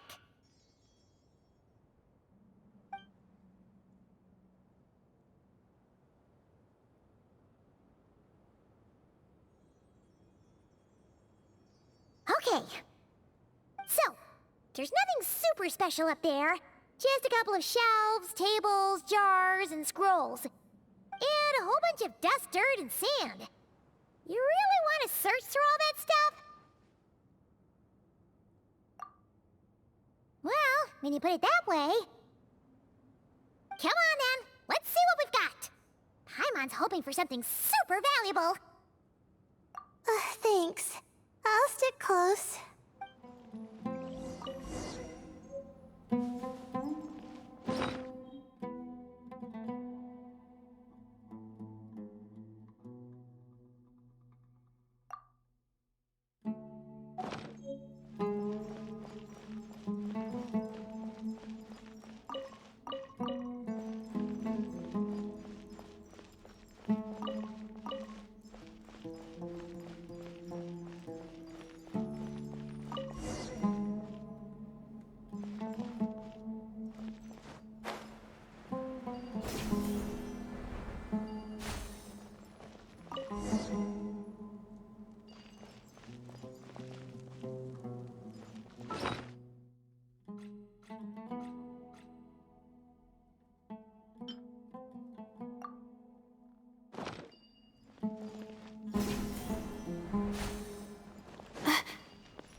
I think that's everything.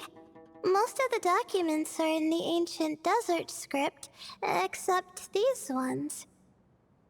These seem old as well, but the handwriting makes them stand out. Right! Let's arrange them in chronological order before we read through.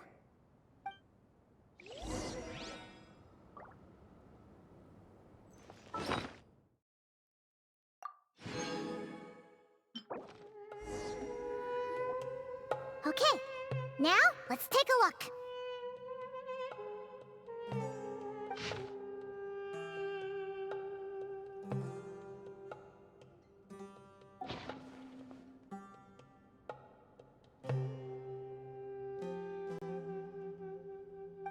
Maybe this person fell in by accident, like Mr. Jur and me. Yeah, maybe. But they don't sound super worried about their situation. So, either this person's an ace adventurer, like the Traveler, or some kind of super optimist. An optimist, huh? Oh, I wish I could be that sort of person. That's right! You're detailed and passionate. Great qualities for an adventuring buddy. This optimist seems super obsessed with exploring every corner of this place. That could have gotten them in big trouble for all we know. Well, I appreciate the compliment. It's almost magical how words like that can make you feel like you can do anything. I only wish that magic could last a little longer. Until I figure out my new study topic, at least.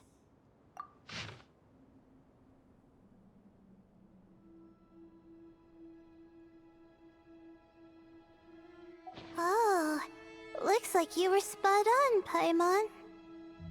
See? Told ya! That's what happens when you don't think things through. And all this talk about seniors and juniors, he was a student just like you, Layla! Whew, he sure talks a big talk for a student, though. You'd think he was some kind of old scholar instead. Huh. What is it? Did Paimon say something wrong? No, not at all. I was just thinking, and this might sound rude, but the way this person speaks is just so... you noticed too. I mean, it's good that he helped treat his companion's wound, but it didn't seem like it was out of kindness. More like he was looking out for his own self-interest, or thought he could get something out of it. I don't know.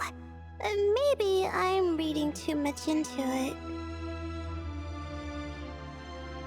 Yeah. If you're both in this dangerous situation together, wouldn't you mention them at least once? If it were Paimon, she would write down the name of every single person she was with. no one would be able to get away! Actually, I find Paimon's approach quite sensible. It makes sense from a safety perspective, too. That way, if anyone came to the rescue, the notes would be able to tell them everything they needed to know. Whoa! That's genius-level thinking! Well, I learned that from Madame Farzan, actually. I'm not speaking from personal experience or anything. Oh, no! I'm just a student. It's fine! You taught us something, so you're our teacher. Simple as that. Anyway, from the looks of things, the student who left these notes behind was pretty weird. Let's keep reading.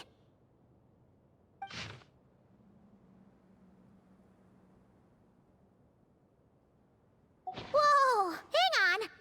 That's a lot of information. Paimon needs a moment to take this in. The Ibis King. So... did this person actually meet the Ibis King here? Sorry. Who? Jeez, not again! Stop teasing her, Traveler! You know she was asking about Nefer. Anyway, Nefer's, a friend of ours. And she's mentioned the Ibis King before, but not in much detail.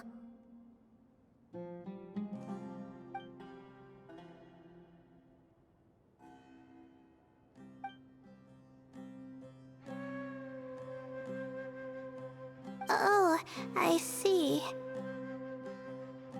Well, that's not too surprising. Most people in Sumeru know about King Deshret, and most in the academia have at least some knowledge on the 7 pillars.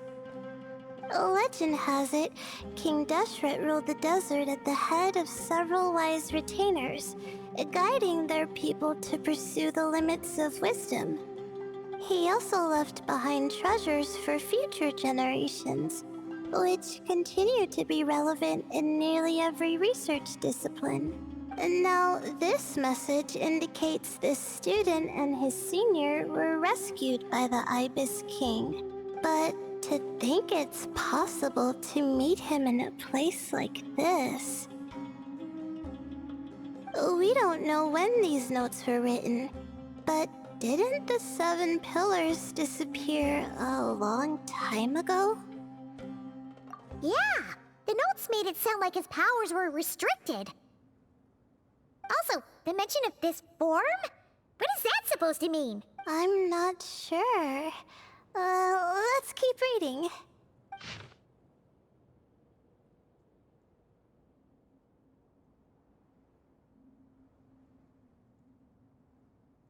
Oh, this is the last page. There's even a signature at the end. Well, sounds like they made it out. Guess it was a happy ending after all. Wait, but it says, the Ibis King cannot be trusted. Huh. Our friend said something similar. That the Ibis King was a liar. And the notes did make it seem like something wasn't quite right with him. Maybe he wasn't one of the 7 pillars at all, but some kind of con artist.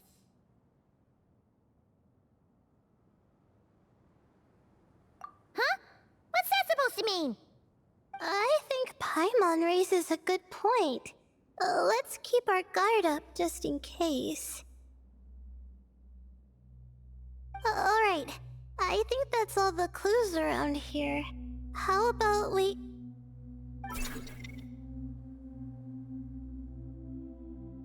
Oh, it's Marek! That means Kaveh and the others should be around here, right? Hello? Anyone up there? Can you hear us? Yeah, we can! You know, sound travels just fine in an empty chamber like this. You don't have to shout. Of course, if you're shouting to express your excitement at being reunited, by all means, pretend I never said anything. Yelling like this is kinda exhausting. Come on, let's head back down.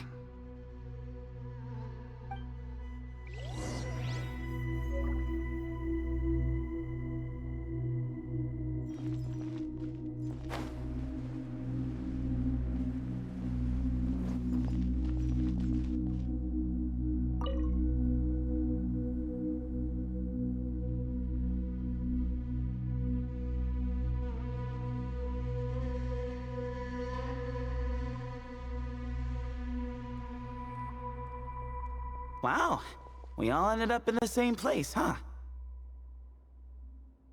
Yeah, what a coincidence. Indeed. Or as I like to call it, the chai factor.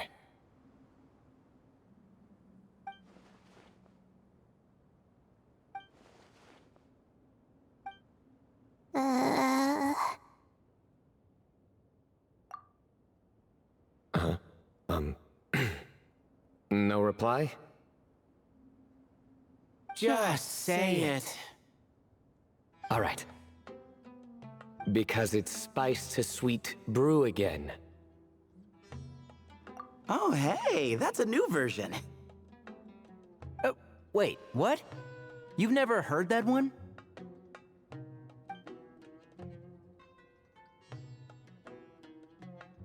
What are you looking for? A place to sit and read my book. Oh, great. What else is new?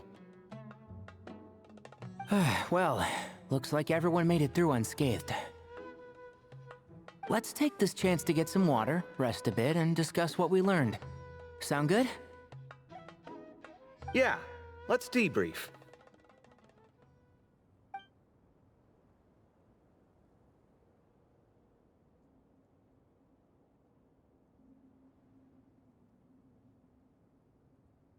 Okay, so we all learned a lot, but it feels like we ended up with even more questions. Yeah, but one thing's for sure. This place is tied to the Ibis King in some way. Hey, Sino. You're the current representative of Hermanubis. Can you call him up for a sec? Of course.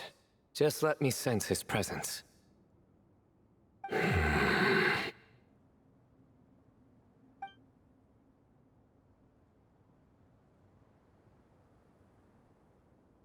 Just kidding.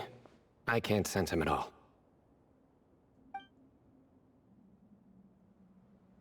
Jeez, Sethos. Did you set him up for that one? What are you, a two-man act? Sorry, Hermanubis isn't like the Ibis King. He can possess me, but I can't talk to him whenever I want. Oh, truly? Does that mean he's gone? I would have liked to reminisce about old times with him. Ah, the cat! It speaks! Of course it speaks. In fact, it is not an it at all. You do me a great offense. My apologies. Esteemed cats, sir? Oh, this little contraption is still here. Contraption? No, this is Marak. Which means you do his assistant a great offense. Huh? Well, I didn't mean... Well, I apologize. I wasn't referring to this Marak, but rather the thing that operates it. King Deshret was quite partial to it. I have forgotten what it was called. It must have had an official name, albeit in the old tongue. Even if I did remember, I would need to translate it into modern language. It's not important. Marak's a fine name. Even better than the original, if you ask me. Who thought of it? And the remodeling, quite well done indeed. This Marak looks much happier in its current form. Oh, and the components should have model numbers written on them. You can look them up if you're curious. This cat talks a lot. Quite the one-sided conversation. Is this what the Ibis King was like? He seems quite eloquent. I wonder if he plays cards. Ha! I knew Marak was a great name. Go me! Let's see, what page was I on again? Should have brought a bookmark. That all went over Paimon's head.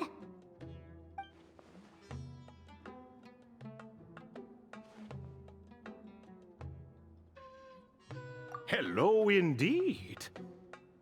For you to know my name. Yes, I was not mistaken. You are special among your companions. But you are all guests. It is only proper to invite you in. Come then, this way.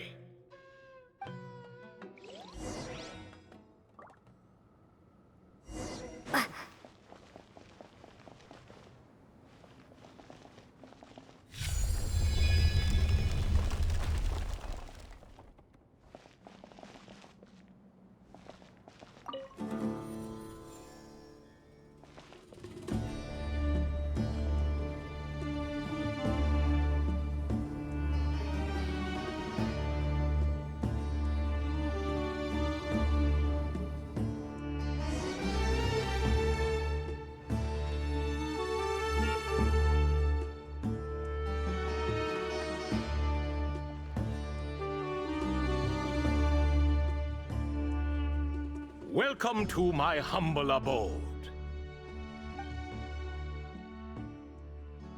Oh, your house sure is spacious, Lord Ibis King.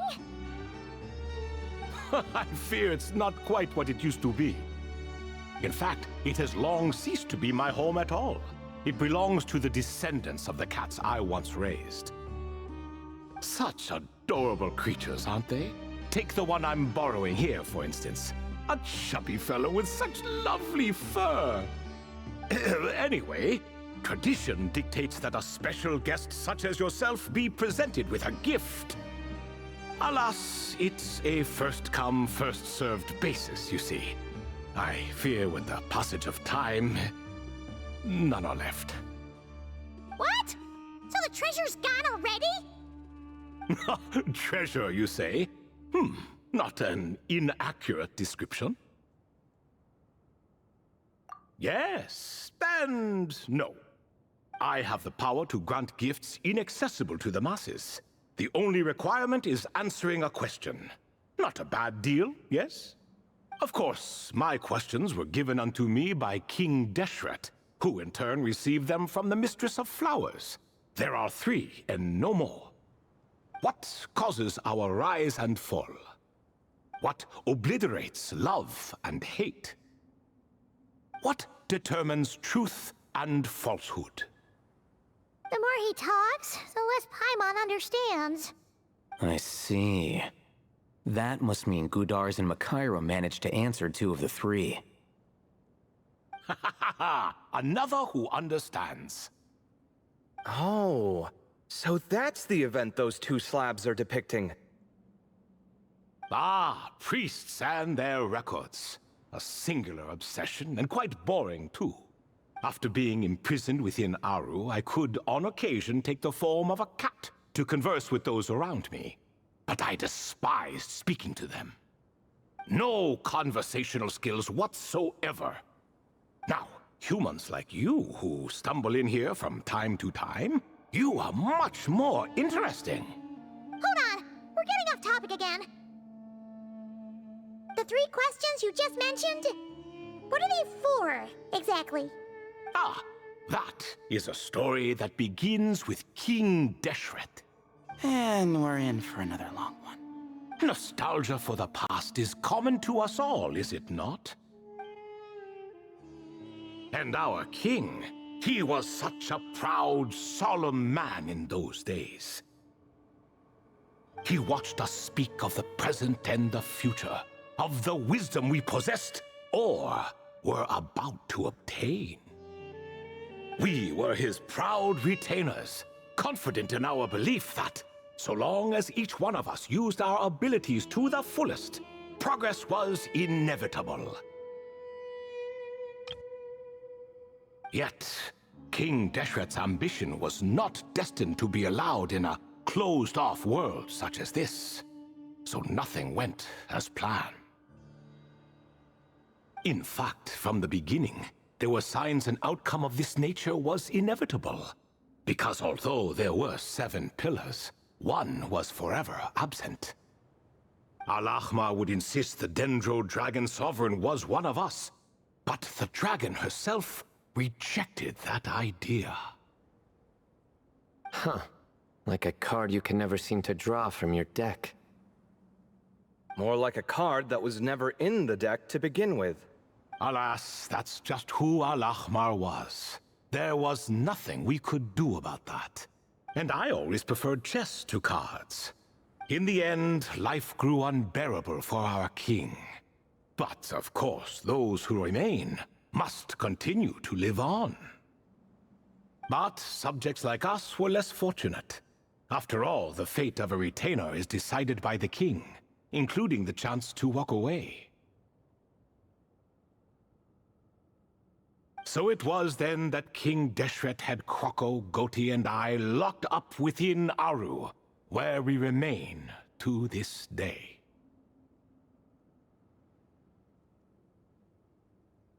Kroko. Goti? Ah, of course. You're more familiar with their full names. Sobek, the Crocodile King, and Hereshef, the Goat King. And let me tell you, when it comes to chess, Hereshef was a habitual backseat strategist, always spewing nonsense from the sidelines. Well, Sobek was all too quick to take his terrible advice, to the point where I was the one who got accused of cheating. Chess is an exercise in patience, and that man couldn't sit still to save his life. He could never excel at that game. In fact, neither of them were good at chess. Even so, we played together often, and since I was always the winner, we got along quite well. What are you laughing at? Were we not good friends? No one's laughing. Paimon would never. No, not you. It's Goti. He's laughing for no reason again. Can you not hear him? Ah, right. Of course you can't. The two of them are inside Aru, as am I, so only I can hear them. What is even going on here? Has he, started to lose it after being trapped for so long? That does happen to prisoners serving life sentences. Speaking of which, how's Azar doing these days? I doubt he's doing much of anything. Just what I wanted to hear. What is the meaning of this? You doubt my words? I have half a mind to not talk at all. Oh, no. They're not questioning you, Lord Ibis King, just discussing other things. Please, continue. In that case, where were we? Getting to the part about the 3 questions. Hopefully. Ah, yes, we're almost there. Before I entered Aru, King Deshret said I could be released from my eternal seal if I chose humans who could provide the correct answers to those 3 questions.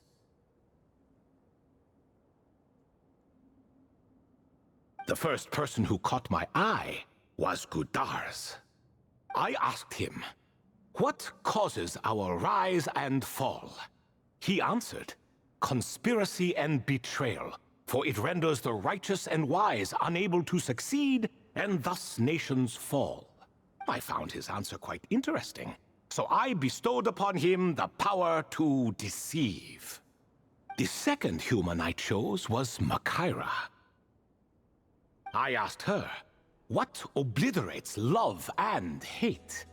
She said unto me, I have nothing left to lose. Vengeance alone can quench both love and hate.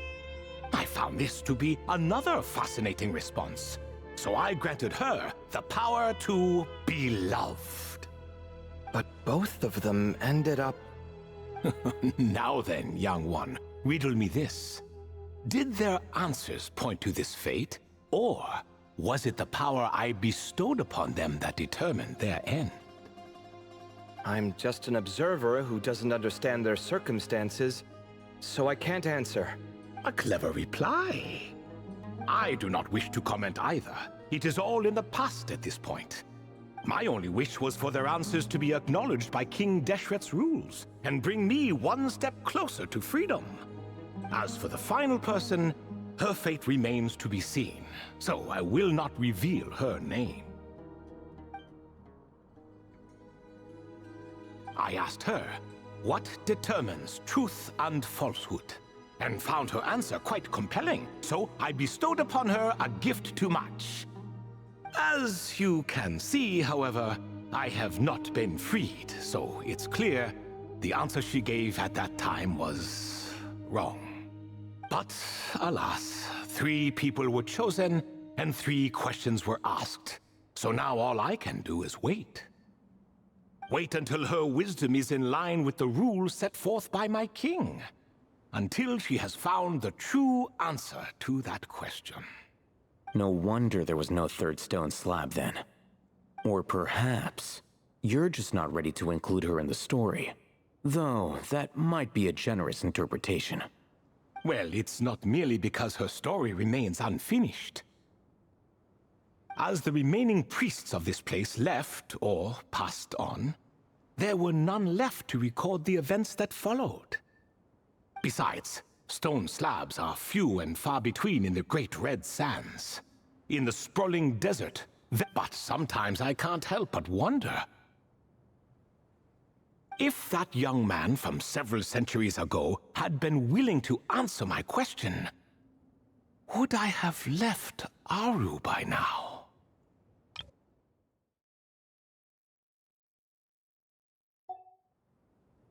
Wait, so there was someone else? Of course, it has been thousands of years after all. All sorts of people have stumbled upon this place, but I only chose the special ones. That young man had such a singular intelligence, though his companion, by contrast, was rather average. The author of those notes we found? The student named Zandik? Ah, yes, I think that was his name. In truth, I was unsure whether I should grant him my 3rd remaining gift.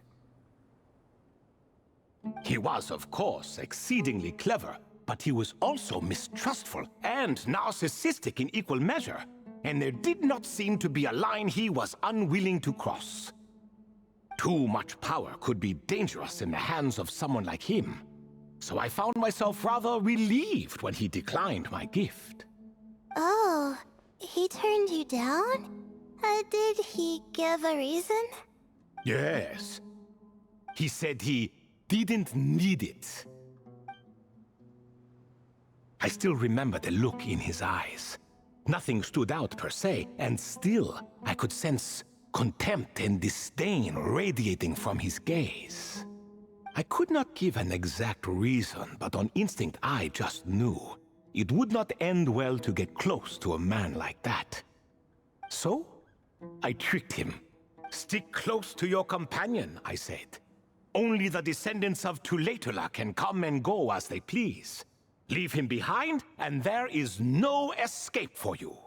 So, does that mean his companion wasn't a descendant of Tulatula? Oh no, that part was true. The lie was in the other half. Anyone can enter or exit this place. There are no restrictions. I saw that his companion was exhausted and was concerned Zandik might leave him behind, or worse, that some other accident might befall him. So I made up an excuse to prevent Zandik from going a step too far. Oh, and speaking of, Sandik's companion had the same blue hair and pointed ears as you. Wait, does that mean Layla's also a descendant of Tulatula? Indeed. When Hermanubis founded that city, he took in many who had nowhere else to go. Today their progeny are scattered to the 4 winds, and indeed are far more numerous than I could have imagined. So the person you protected could have been my ancestor. Yes, yes. You're very welcome for that. Could I ask another question, Lord Ibis King? Of course. I have nothing but time, I'm afraid. Did you also save me and a man named Jur? I did. You two were quite unlucky bumping into a device King Deshret once used to measure human brain power. That contact caused more knowledge than you could handle to flood into your minds. So I replaced that knowledge with simpler, repetitive information. Of course, the side effect being the same thought repeating over and over again in your mind, but that should resolve itself in time. How many moons are there in the sky? Yes, that was the phrase I used in your head. I forgot the other one, though. I believe it had something to do with food. Both were spur-of-the-moment decisions, so no need to dwell on the meaning too much. Oh, I see. Thank you, Lord Ibis King. As I said, young one, you are most welcome. If you're inclined to return the favor, perhaps you could turn off that device so no one else can trigger it? There's only so much a cat's paw can do, so I'm afraid this is something I must leave to you. Or Marak, I suppose. Oh, splendid! Another one bites the dust. Such is the fate of things here. Day by day, little by little, the remnants of ages past fade into obscurity. For that reason, the gifts of bygone eras, be they tied to your blood or technological in nature, are not to be revered. They are tools, nothing more. Disrespectful? I simply make the most of what I have. Besides, our king has been gone all these years. What good does it do to revere him now? Oh, are you talking to the Goat King again? No, Croco this time. He's pestering me for another game of chess. Says he wants to even the score. Wishful thinking, if you ask me. If we counted one push-up for every loss, he'd owe me 300,000 by now. Of course, that's just a rough estimate. I've never kept count. It appears that's something you like. Being someone unable to be defeated. I suppose so. All right then. Time for me to extend my winning streak, and for you all to head home. In truth, deep down, I know even the answers to those 3 questions will not change my fate. But that is for me to reckon with. Go on now.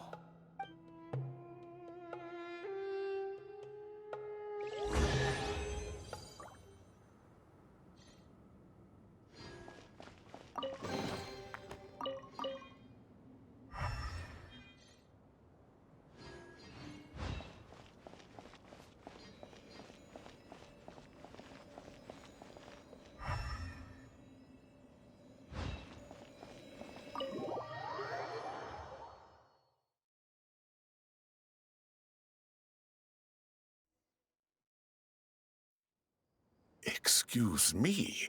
Do you even know what time it is? I've harvested 3 crops of tomatoes while you've been gone. You're exaggerating, Professor. I'm making a point. There's a difference. Sincerest apologies for keeping you waiting, Professor Cyrus. See, that's what I call manners. Now, are any of you hurt? Nope. It went way smoother than we expected, actually. I presume the investigation is complete then. Come, tell me all about it. Oh my, did you luck out? If you've read the work from the Vahumana Darshan, you would know that the Ibis King has, well, let's call it a mixed record. Perhaps he softened up a bit in his old age, and that's why he chose to help you. Or perhaps he just didn't have a good enough reason not to help us. See? Marak agrees. How do you even know that's what Marak meant? That could have just been a happy noise. In any case, there's a lot to be happy about. We figured out what happened to Layla and Jur, and there were some unexpected takeaways too. Yeah, I never expected to learn about my ancestry. I've always thought of myself as just an ordinary student. I never would have even considered something like that could be true. Come to think of it, our ancestors might even have been friends at some point. Huh? You're right. Maybe I should take a trip back home to see if I can find any records about that. Oh, I was just throwing that out there. I wouldn't want you to go to the trouble. It's fine. My advisor gave me a break, and I still have a few days left, so... Oh, wait. My study topic. I haven't made any progress at all. No. I need to focus on that instead. Right. Couldn't you help her, Professor? Huh? No, I could never. Me, you say? I'm from the Spatamar Darshan, and I don't think that Nephis or Zahahadi researched the stars. All I have to offer are my homegrown tomatoes. Although I suppose it's not impossible. I can ask a few old friends to recommend some interesting topics. You really don't have to. It sounds like a lot of work. Hardly. A few passing questions while we water the plants? It's no trouble at all. Thank you so much. Of course. Now it's getting late, and you all must be tired. Let's wrap things up here. Some say desert nights are the sun taking mercy on us after the heat of the day. So, let's leave while she still feels merciful.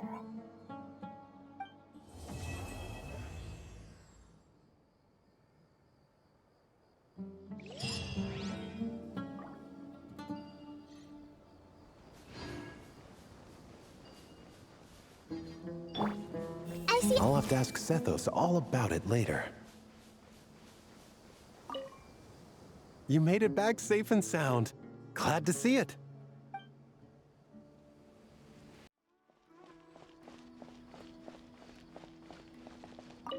Have you decided on what to eat?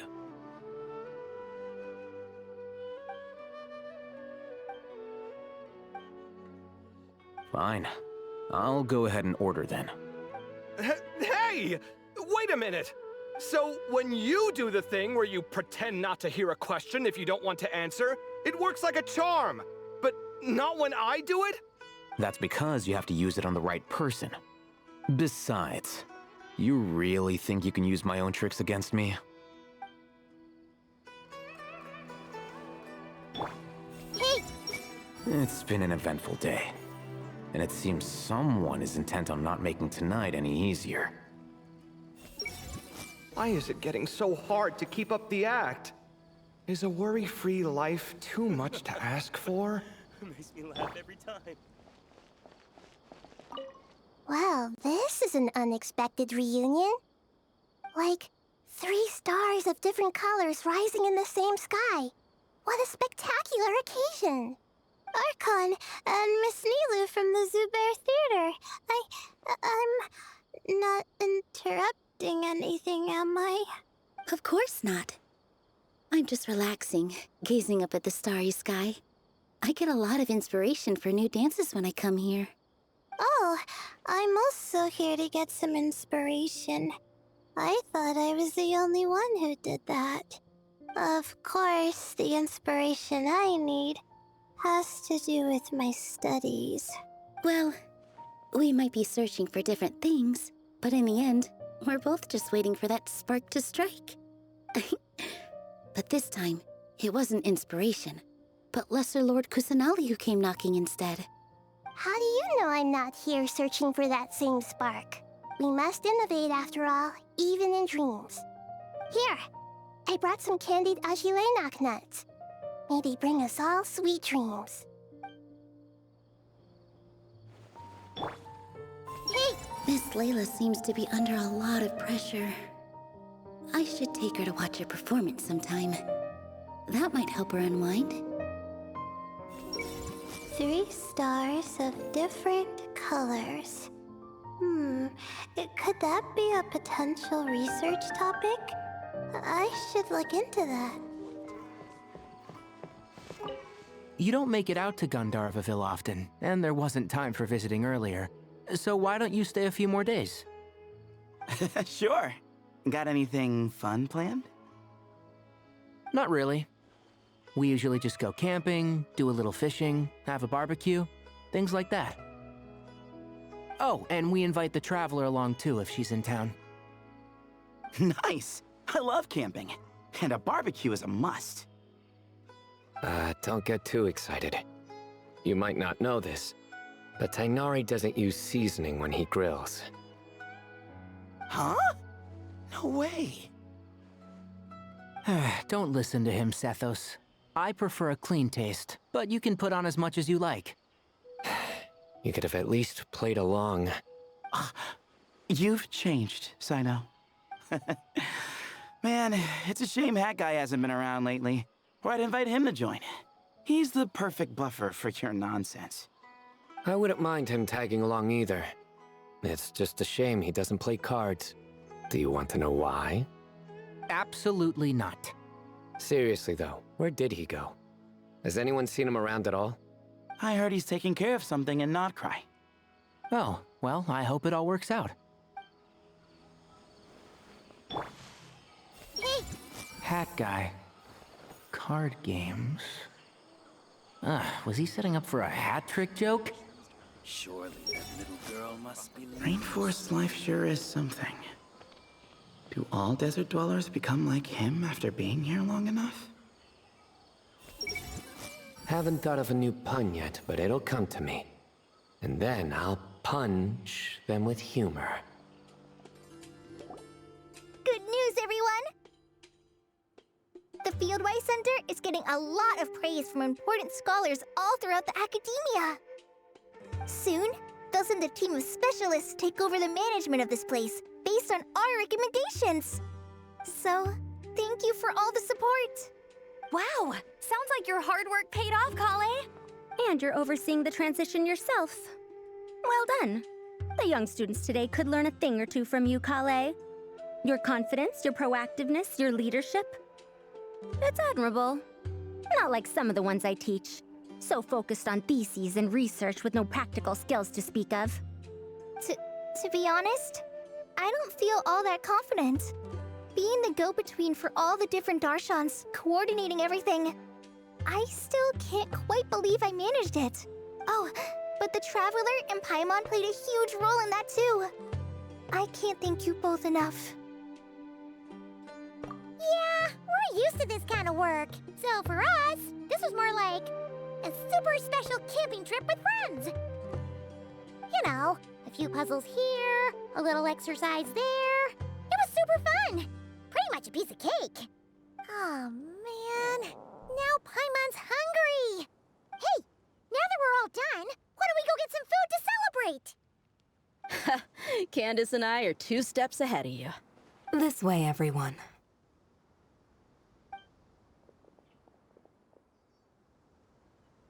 Woohoo! A feast! Perfect timing.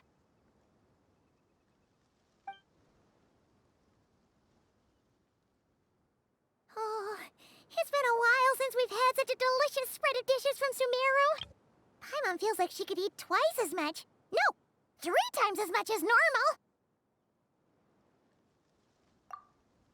Huh, is that a challenge? Careful what you wish for. We have your wallet to think about. It's been a while since I've had food from the desert region. It's nothing like I remember. Now this is the real deal. Everything I've tried before pales in comparison. That means a lot, Madame Farazan. If all the researchers who came to our village were so polite, we would have an occasion to offer feasts like this more often. By the way, you planning on doing any sightseeing, Miss Amber? You came all this way after all. Oh, for sure. I hear that there's a forest full of gigantic trees northwest of Port Ormos, with trunks bigger than the entire width of the Good Hunter restaurant.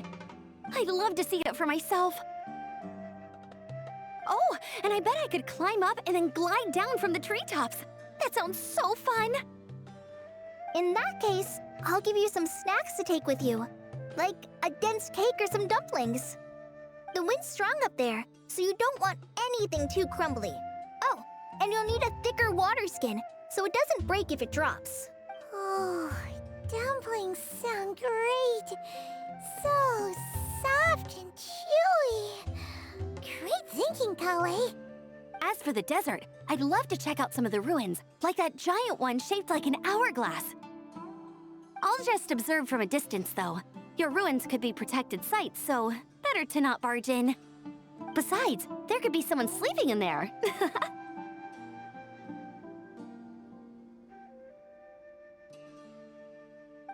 I'm glad to hear that, Miss Amber. It's for the best. Your body won't be used to the desert environment, though, so traveling could be tough. You'll need to bring moisturizing ointment and essential oils for the skin.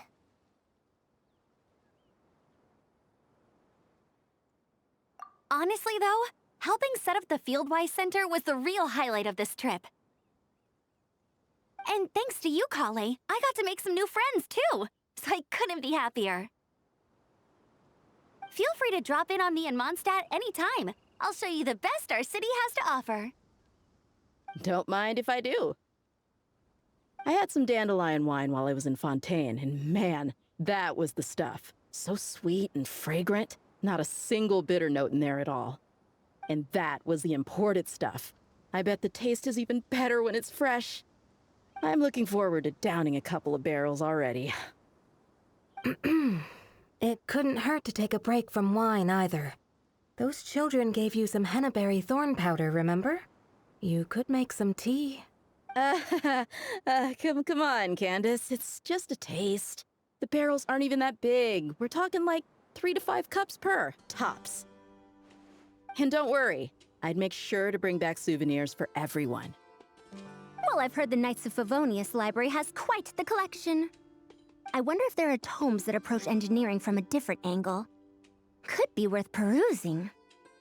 I'm not sure about the exact number, but the library's pretty huge, all right. What kind of books are you interested in, Madame Farazan? I can write them down and have Lisa get them ready for you. Either way, just leave your Mondstadt travel plans to me. Lisa? Lisa Mincy? Cyrus's prize student who he never stops bragging about? So that's where she's hiding. Oh, this is kind of nice, isn't it? Friends of ours meeting other friends of ours, then becoming friends in their own right. Yeah! Maybe we should start introducing our friends to each other. Paimon can think of a few who might get along. Huh, not a bad idea, right? Just imagine all the fun we could have!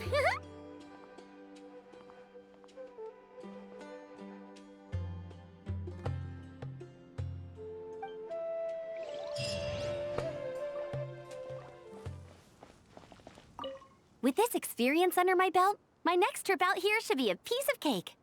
Of course, this one isn't over yet, but you've been going non-stop these past few days. Maybe we should head back to your place and take it easy for a while. Sounds good to me. I have a bunch of ingredients, snacks, and knickknacks back home that I've been wanting to show you. I see everything. The work is done, and Amber's staying a little longer. There are so many things I want to talk to her about. Some free time at last. I think I'll just spend my last few days here with Collei. There's no need to go out. Don't worry, Candace. I won't drink too much. Trust me. I'm not worried about that. I just think drinking some nutritious tea could help counteract some of the negative effects on the body. That's all. Well, lucky for me, I know how to drink in moderation then. Oh, and I've got quite a bit of that tea still, okay? So, thanks for that, but no need to send me more right now. Oh, and thank the kids for me as well. I guess I'll have to finish that bottle of hennaberry thorn powder, or Candace and the kids will be upset. I've heard hennaberry thorns are an acquired taste, but Dia hasn't said anything, so I suppose she likes it. I had a wonderful time. Yes, a wonderful time indeed. Now to write a list of texts to send back with that enthusiastic young girl. Hey, the famous scholar Lisa Mincy. I wonder how good she really is. Let's test her taste in books, shall we?